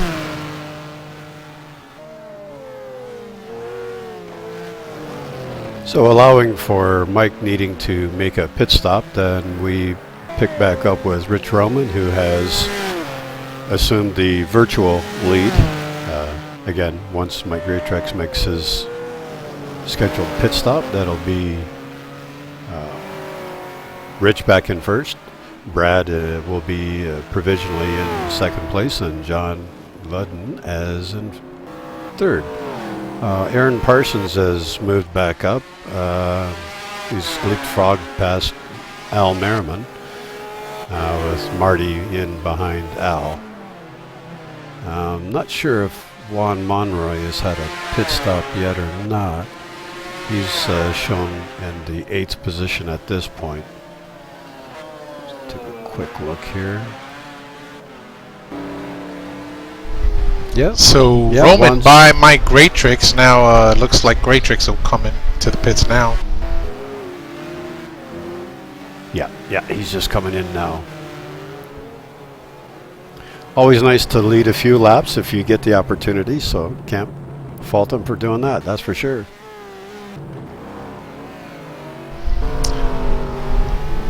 Yeah, up front, just noticing that Brad Maris certainly within striking distance of Mr. Hromin, and these two drivers have certainly been through their pit stops.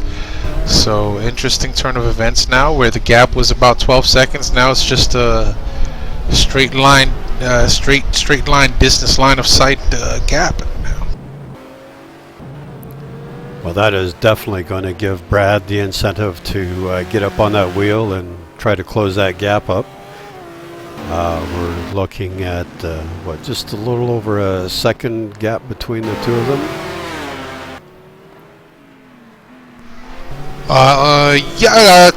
There's about a 2-second gap there. Another interesting development out on the track is the fact that Aaron Parsons is now starting to push up on John Ludden. John Ludden currently holding down the 3rd spot, but Aaron Parsons, I think he's got his sights set on a podium here tonight.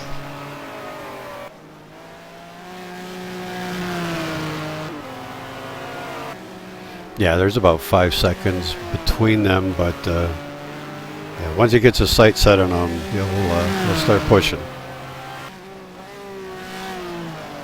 So we're just going to ride around with Rich Hromin a little bit and see. He doesn't look like he's having just a casual Thursday drive now. It looks like he's pushing a little bit to try and keep out ahead of Brad. So you can definitely see that Brad is coming on strong and doesn't want to. Rich doesn't want to let him get by. That's for sure.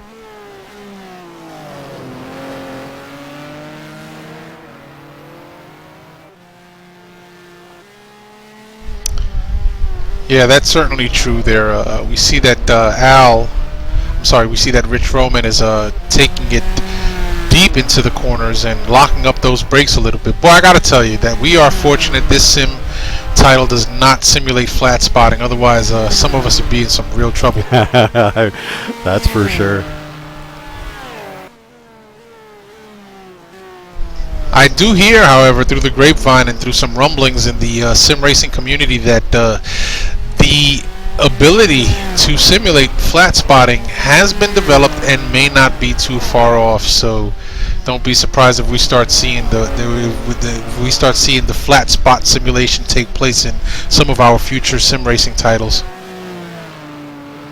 Oh, indeed. That'll be interesting. You know, it just takes us that little step closer to the virtual reality. I think that'll be interesting challenge for the sim racers to try and overcome that, you know, because now we can lock up the brakes without consequence, right? But soon that's not going to be the case. Well, I'll tell you what's interesting. What's interesting here is watching how Brad Maris, right behind Rich Hromin, has influenced his driving style, speed, and corner entry and exit a little bit here. It's visibly evident that Rich Hromin is now pushing really hard as he sets a new fastest lap with a 1:47. Yeah, indeed. So certainly Brad being behind him has some influence there. It was really interesting. Now, give me a second. Yeah, a little hard to talk. And it's really interesting to see. Sorry.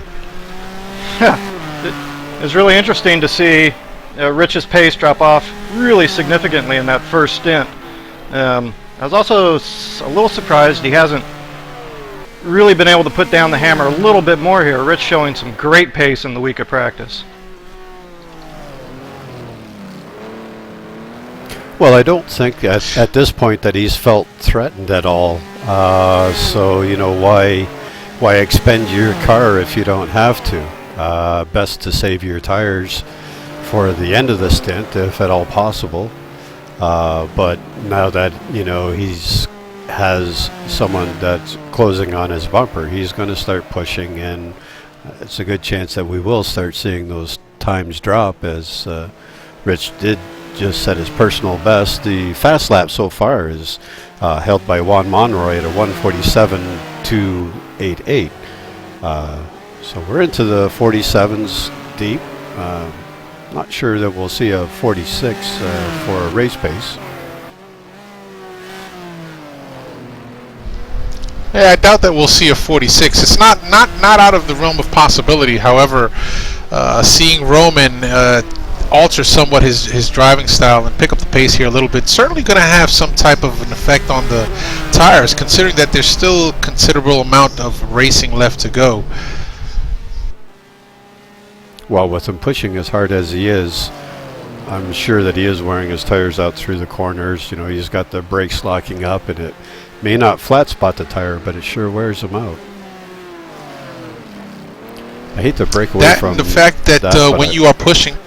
Oh, sorry. Yeah, no problem. I'm going to jump back to the John Luden, Aaron Parsons battle.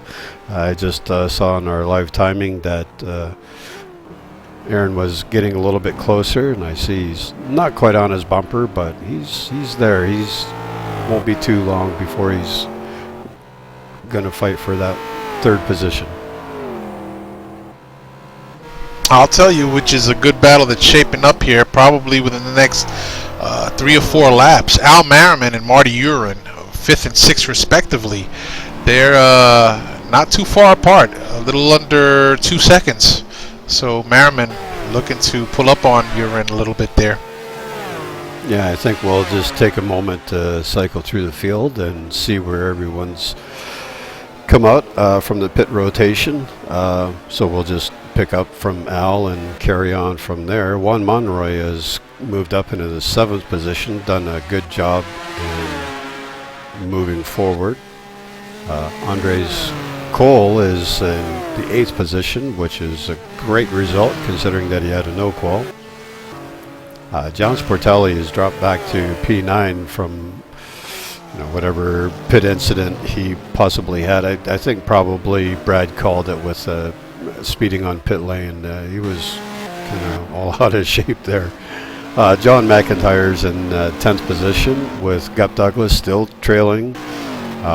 Looks like those guys are right next to one another. Mike Greatrex is in 12th position after his pit stop with Sergio Calderon in P13.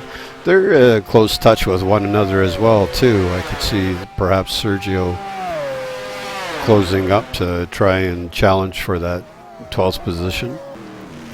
Andres Preto is in 14th position. Let's take a quick look and see if he's had to make another pit stop. And I don't really see that. Yeah, wow, that is really surprising. Yeah, he must have. I think he did have to make another pit stop on lap 23. So he must have had an issue at the very start, which caused him to have that first pit stop. But so Chuck Carter is now up into the points in 15th Boy, well, that's going to be big for the championship. It will be. Jonathan Cuppett is in 16th. And Paul Hall has moved up to 17th position with Rich Hromin just getting by. Daniel Wilkerson in 18th, and John Wathen has retired from the race. So that's our running order. So we're back with Rich being hounded still by Brad Maris. Yep, real quick, just going back to Andres Prado, currently running in 14th. Again, I'll be interested to know what caused that first, obviously unscheduled pit stop. Not sure exactly what happened there. Was it a stop-and-go penalty?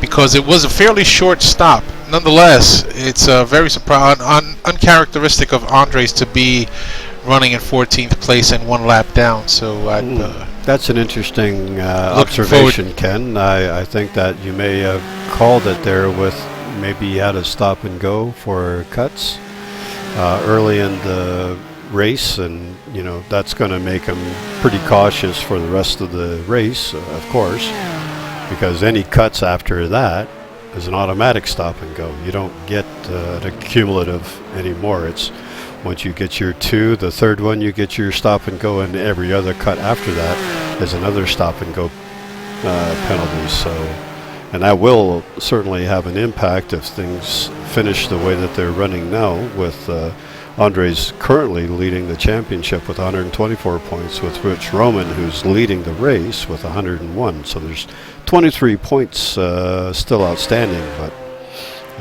That'll be a big swing.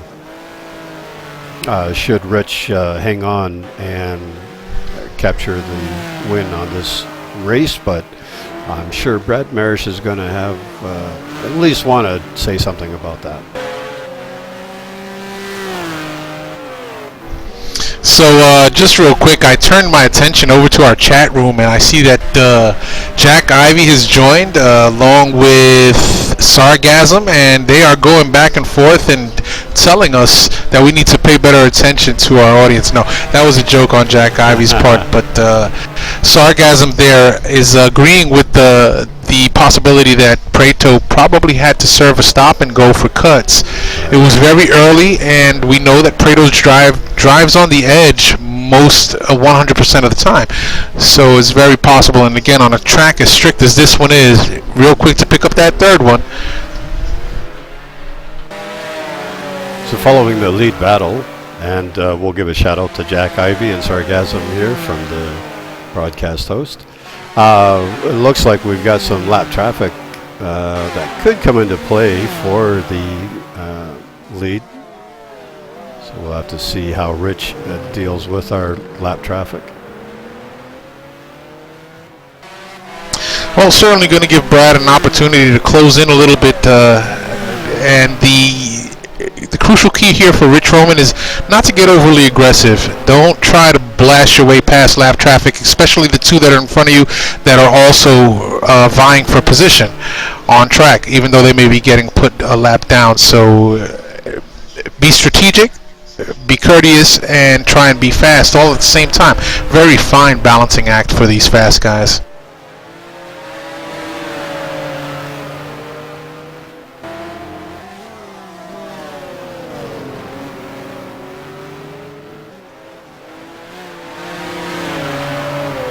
It looks like there's cars flying all over the place here.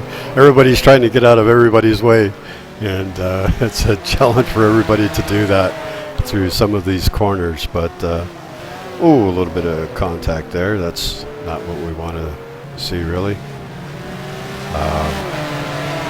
Hopefully we'll get that F40 to move away so that Brad can carry on with his battle against Rich Hromin. Whoa is right. That's Sergio Calderon in that F40 trying to fend off Mike Greatrix, not let Mike Greatrix get the run on him there. So again, it comes down to a fine balancing act as Brad flashes his lights to let him know that he's putting him a lap just down. Not angry, just letting him know.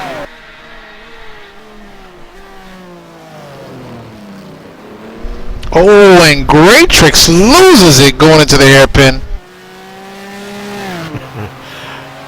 Yeah, that's quickly regains control. That's always tough, you know.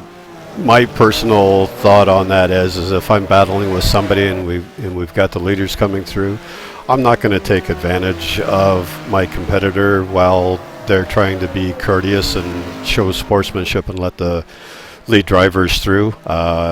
But once we let the lead cars go through, game back on. But I try not to take advantage of those types of situations. Can't say everybody feels the same way, but that's just my own personal belief. I was just going to say you're a gentleman and a scholar, man, because when I'm on the track, the gloves come off. No, just a little humor there. No, I agree. I agree with the courteousness. Let the leaders through and we'll resume our battle. Try not to take advantage of a situation like that. Yeah, it's hard. It is hard when you're in one of those battles, but I think in this case, Sergio probably cost himself a little bit of time there, trying to fight that position so hard. In the end, it worked out because things got a little discombobulated, but ordinarily Mike wouldn't have gotten a chance to get that run, otherwise. Yeah, I'm wondering if he may have thought that Brad driving the Lister may have been John Wathen, not knowing that John Wathen is out of the race. So, well, he would be getting the blue flags, so I'm not sure how quick they're throwing the blue flags around here, but normally you see them, so, or you get them. Maybe you don't see them, but you'll be getting the blue flags.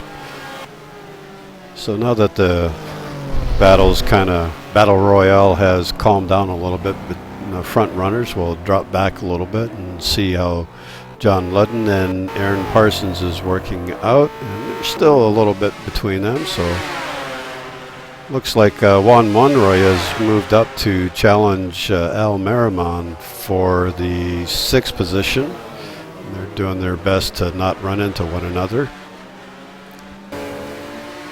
Oh.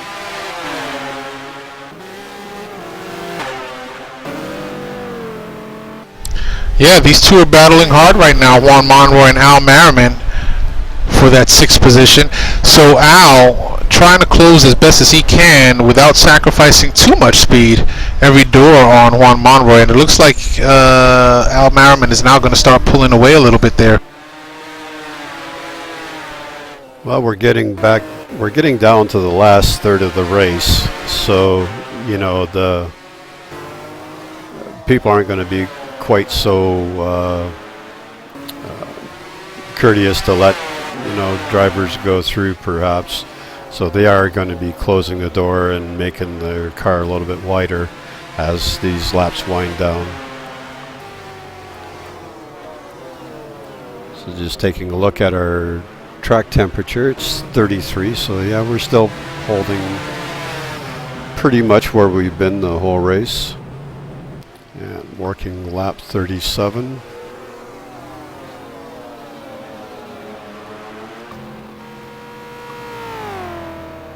Boy, interesting how the I'm sorry, go ahead. No, just was going to say that we're back with John Ludden in P3, still running a fine race, and Aaron Parsons close behind. Boy, what a great drive for John tonight, huh? Yeah. Oh, absolutely. Yeah, 3rd spot, not bad here. And the thing is, you look at his lap times, and real consistent, real nice. You're not seeing it, any spiky times or anything like that. So just a real good drive. So here's an interesting update. As we know that GTR2 has a tendency, well, with this random weather mod, it's very unpredictable at times. Just trying to follow John around, the skies do look clear. However, I got the peek over at our conditions and forecast, and if you look over there, it looks like we're calling for rain again. How soon? I have no idea.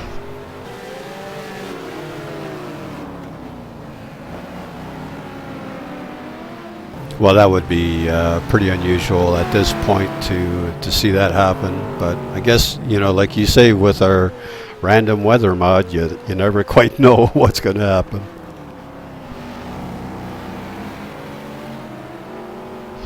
So I had a request from Scott Myers asking how the Swiss GTRs are doing. So John McIntyre running in 10th right now, and Gup Douglas in P13, just to give a quick update. Yeah, and Johnny Mac had one hell of a race last week at Assen. So, John McIntyre putting in some fine results. He certainly is. So it doesn't look like clouding up a bit. Aaron's making any headway against John Ludden, so they're holding position with Artie Urin. Looks like he's pretty much just running a pretty calm race, not challenging anybody, and doesn't have anybody challenging him. But Al certainly has his hands full with Juan Monroy still tight on his bumper, looking to assume that 6th position. Yeah, they're separated by about 0.3 of a second, so they're right there with each other. Yeah, same for Andres Cole and John Sportelli. They're running 8th and 9th at this point, and John Sportelli's just trying to make a pass on the outside that usually doesn't work out too well. But he certainly is looking at every avenue to get by Andres Cole, that's for sure. Well, it's pretty evident in what we're watching between Cole and Sportelli that Sportelli does have a little bit of pace over Cole, but Cole's not going to make it easy this late in the race. He's got a comfortable position in 8th. Oh, but Cole takes it wide, allowing Sportelli to pull up a little bit on him. But getting back to what I was saying, it's late in the race. He's got a good position, 8th, good points going. He's not going to want to give up that position that easily. I think that's always the toughest thing, as you suggested. You don't want to give up that position. You want to protect your lead or your position, so you start overdriving the car, making small mistakes, locking up your brakes, things of that nature, and maybe wheel spin coming out. And boy, look at the clouds pulling in now. Holy cow. So it's a snowball effect, right? You make a few mistakes, pressure builds, and now all of a sudden, instead of a second or two behind you, your competitor's right on your bumper and looking for any opportunities to get by, possibly by laying the bumper on you. As we say that. Yeah, I have to agree with that assessment, John. Yeah, it's a good battle for the 8th position, though. Sportelli is not giving him anything. Just going to stay right on there and do everything he can to. Funny how you noticed you made mention of the clouds there. It's getting overcast really quick. Could it be really? that this weather's gonna this weather's gonna start changing on us? How can you imagine? That would be quite the change, wouldn't it? But yeah, the clouds just rolled in like just crazy here in the last lap or two.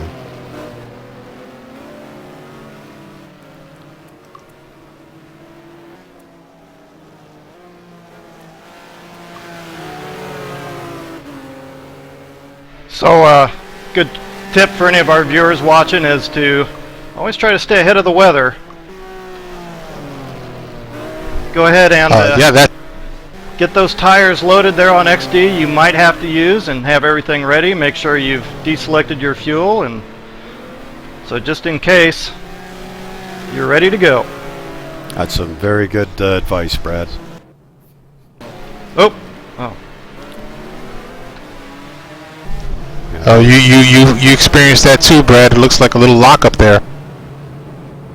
Yeah. That looked like that was on the server. Interesting.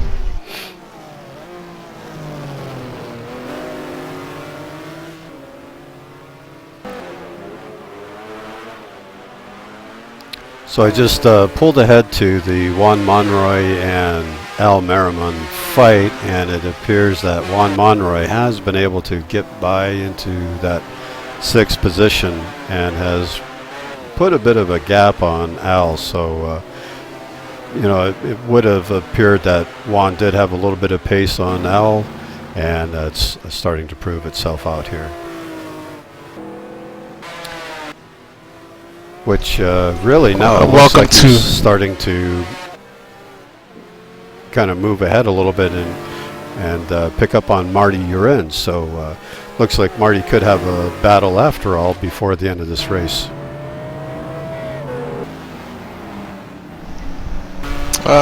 We got a welcome for John Wathen joining us in the chat room for NAGP TV.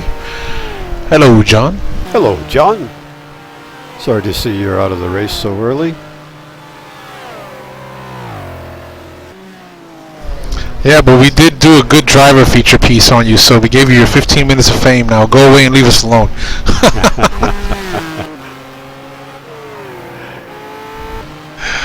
No, it was certainly a pleasure to do the driver piece. So when you get the rebroadcast, when you get to watch it, hope you get to enjoy it.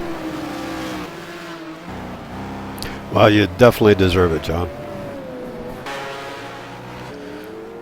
So just going to cycle through our field here and see if we have any big position changes.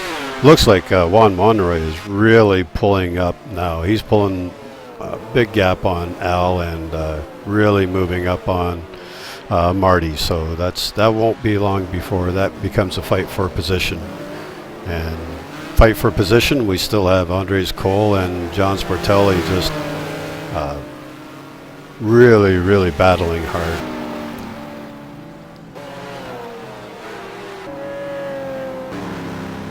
And looks like Douglas has had a bit of an issue somewhere. He was running right behind his teammate John McIntyre in P10, but he slipped back down now to the 14th position.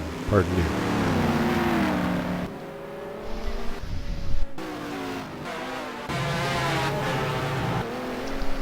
So very quickly updated up front, Brad Maris takes it a little wide coming out of the hairpin, but certainly trying to put that pressure on Rich Hromin. He had closed it to within 1.9 seconds. It had been holding steady at about 2.2. Looks like Andres Prado is also ducking back into the pits. Oh my goodness. Wondering if he could have had another cut.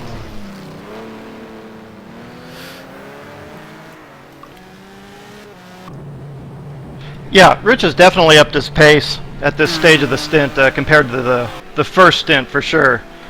So it's a very nice alteration by Rich here, perhaps saving a bit more tire or doing something. Anyway, he's certainly on better pace. Yes, indeed. He's just responding to your challenge is what he's doing. He didn't have to push that hard on the Looks first like stint. Yeah, doing a great job. Sorry. Looks like Andres Prado picked up his second stop-and-go penalty. He just went into the pits. Did start the stopwatch. It was 10 seconds. Okay. Boy, that's going to be a tough pill to swallow for sure.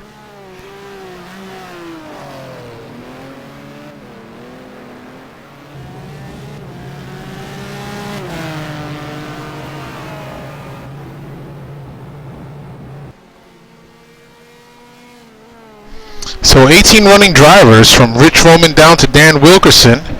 2-lap separation there, 2-lap gap, and Brad Maris pushing just a little bit more now, 1.4 second gap as he locks up them rears just a little bit. I think he was grabbing the handbrake to get the car to rotate around that corner. A little drifting, huh? Sure. Not by intent, I can promise. I was grabbing something as that was happening, I tell you that. Boy, John Ludden having a phenomenal race tonight. He really isn't making any mistakes. And, you got to give him kudos for that. Absolutely. Yep. He's got Aaron Parsons right behind him, but one of the Ferrari F40s are right between them. It looks like it may be Juan, no, not Juan Monroy. That'd be Sergio Calderon. Yep.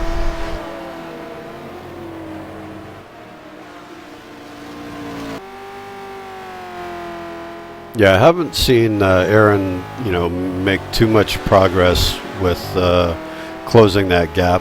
He was a little closer earlier in the beginning of the second stint, but once everything kind of settled and sorted itself out, they've pretty much held station. The rain has started coming down, fellas. Yep, just caught that on camera. Wow.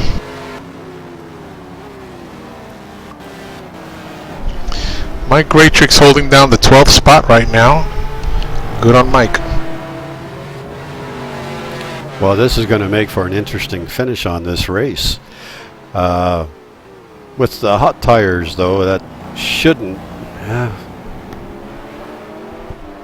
I don't know. I was going to say it shouldn't make that much of a difference, but depends upon how heavy it rains and how wet the track gets before the finish. Yeah, I would say there's already been a little bit lack of, there's already a little lack of grip. Didn't take long.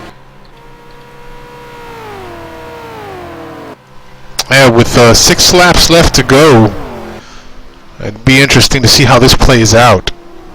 Just how bad it'll get. Brad Maris closing that gap to within 1 second. I can't help to think that Rich Hromin may be losing more grip than what he's comfortable with right now. pick that battle back up here. Just joined Brad. Follow him around a little bit here and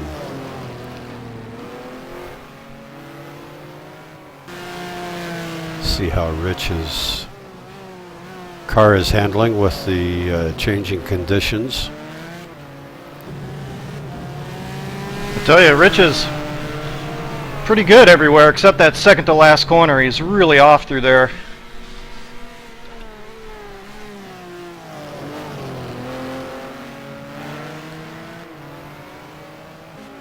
Yeah, it doesn't appear to me that he's pushing really, really hard. He's just looking to maintain as much grip as he possibly can. You can see that the rain is definitely having an effect on the drivers, so that's going to be pretty interesting as these laps wind down. I want to stay focused. Yeah, already about 2.5 seconds off the pace. Yeah. Yeah, my timing and scoring has decided to fail on me here now, so I can't even keep track with that. That's a little disappointing. But we'll certainly keep up with the fight for the lead. Oh, there we go. It's come back now. So we have a huge gap back to third and fourth place position. Just what do we have? About a second and a half between first and second here.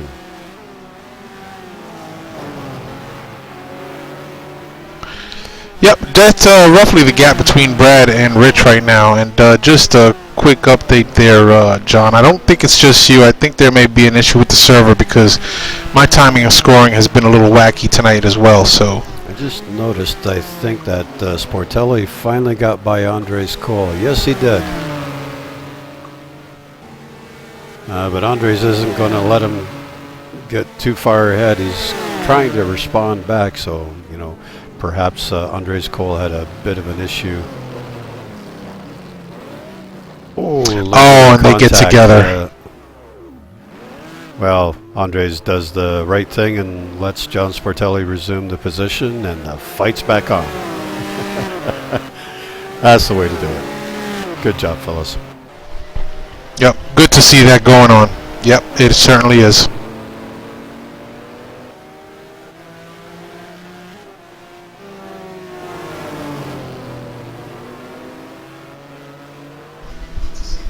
Well, so now Brad Maris pulling up to within 0.4 seconds of Rich Hromin. Yeah, we'll jump back onto the fight for the lead here and see how that carries on. Don't expect a running commentary from Brad at this point. I'm sure his concentration's a little more focused on the battle at hand. It's about to get slippery out here. Yeah, that's for sure. It's looking a little wiggly. Yep, we just went to damp conditions. Yeah.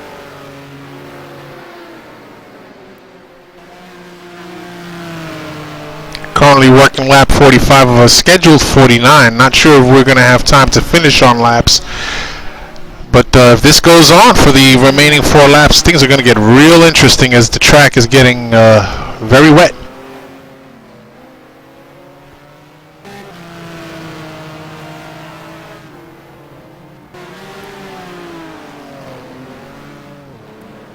I want to take a look at the Juan Monroy, Marty Uren battle and see what's going on there. I could see that the times were pretty close in timing and scoring. They've got a lap car in between them right now, but I don't think that battle's quite settled yet. No, probably not. They're less than a second apart, and that's Mike Greatrix right in the middle of them as he goes wide to let Monroy by to try and catch up to Marty Uren. But again, the weather, the conditions, as we go back to dry conditions, are just wreaking havoc on their strategies and their attempts to overtake. You can see the power down on corner exit is just really tough to get grip right now. Both Rich and Brad are are struggling to get the power down.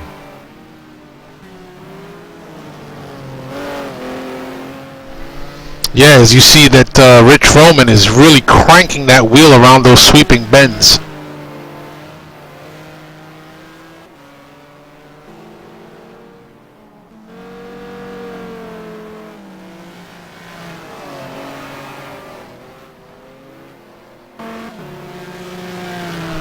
Trying to keep the car on track and having to pull on the wheel a little bit more than previously with these wet conditions.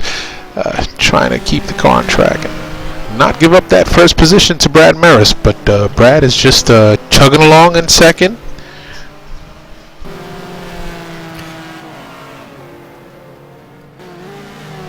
As they come up on Jonathan Cuppet.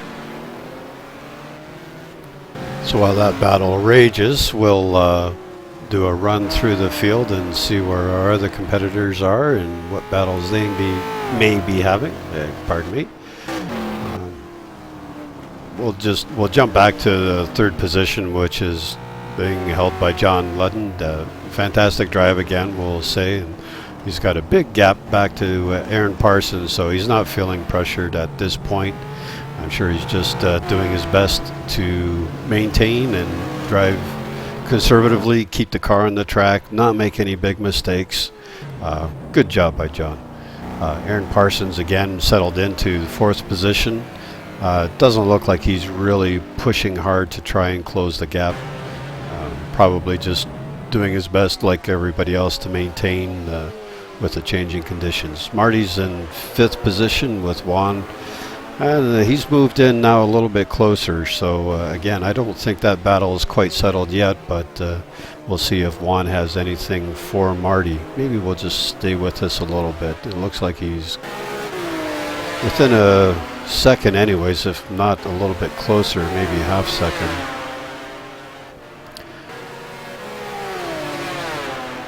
I think he'd probably have to be a little bit closer to do anything here, but won't be long. Wow, did he ever close up under braking?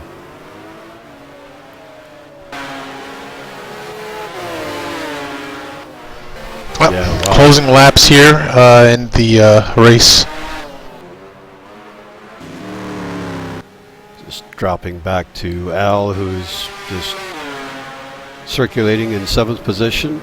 No one too close to him one way or the other. Sportelli is in eighth with Andres Cole in ninth, which is a great position from his starting position where Andres start. Well, he had a no qual, so he was well back.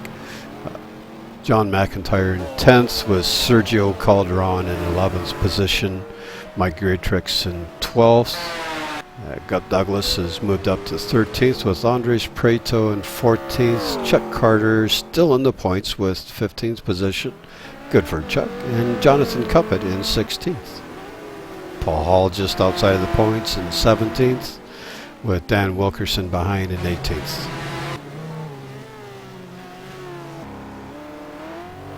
And that brings us back through the field. We're now back with Brad to see if he can close. Yeah, so looks like we're winding down. What do we have for our... Oh, it could be the last lap. Well, quick update for you guys. I actually tapped Rich in this... Yeah, I actually tapped Rich in that section we just went through there and got him a little loose. I had to back off and wait for him, and now I discover I'm a little bit out of fuel here, so I think we'll go ahead and try to coast this one in, and hopefully Rich will keep it on track from here on out. It's been a great drive for him. Yeah, he has done a fantastic job. It certainly has. He was really pressured hard by you during the middle part of the second stint, but was able to hold on with the changing conditions and bring it home for a nice possible win.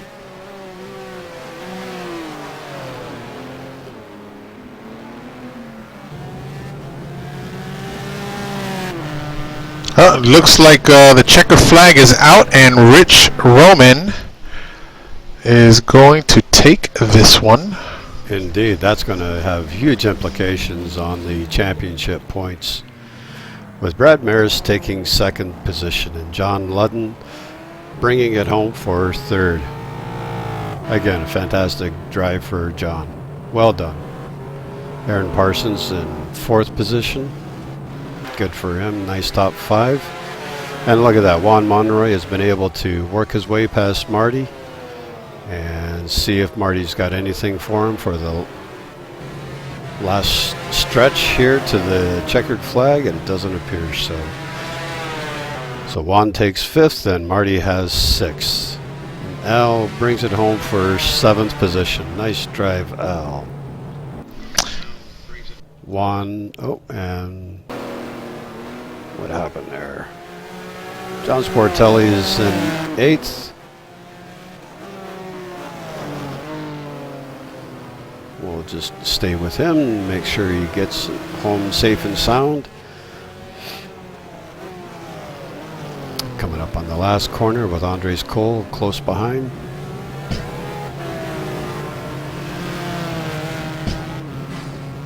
And Andres Cole in ninth place. And that's the last of your lead. Yep, it looks like right now. The last running car right now is Chuck Carter as he comes around the bend for the start-finish line now in P14. Yeah, you know, I tell you, I'm looking through the timing and scoring. We had a few retirements. It was a tough race out there. And maybe not as many starters as we're used to seeing on Thursday nights, but I was looking through there at Jonathan Cuppett. Looked like he came through with a point, and that may be his first championship points. I'm not sure, but if that's the case, that's a great run by Jonathan. I'd definitely like to congratulate him. Yes, indeed. That was, Yeah. I'm sure that was a championship point that he got there. So good for Jonathan. That, and I believe that this is John Ludden's first podium here at NAGP. I'm not exactly 100% sure, but I'm pretty sure that this is his first podium. Third place for John Ludden in that Corvette. That's great. What a run. And no slouch there, Brad. Congratulations on second. Definitely a hard-fought race and a very respectable finish. Yeah, thanks, guys. I'm shocked. I don't know if the guys are turning hot laps in the week of practice, but anyway, thanks, guys. It's a great run by Rich. Well earned victory. Indeed, congratulations. It certainly is. Certainly is. So.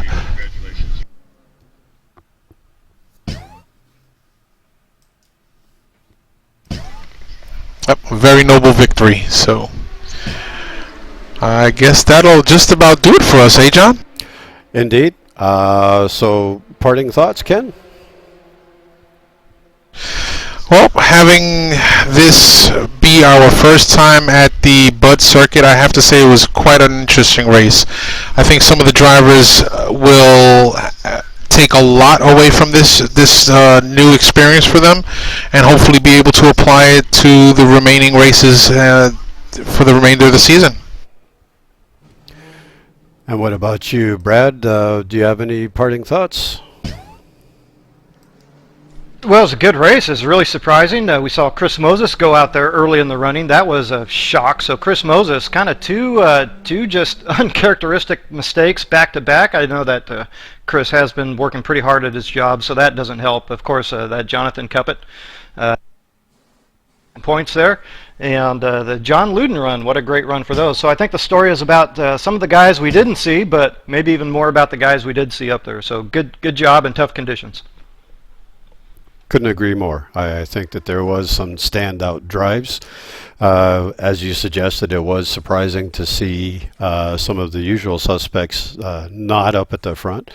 Most notably Chris Moses leaving early. Looks like he came around that last corner and just clipped the concrete wall, and that was the end of his race. Well, thank you very much for joining me for tonight's broadcast. I appreciate your help in bringing all of the action to our viewers. Next week we'll be at Road Atlanta. That'll be a great place to stretch the legs for on these GT1 cars. I'll look forward to watching the broadcast, as our regular host Jack Ivey will more than likely be back. I'm not sure.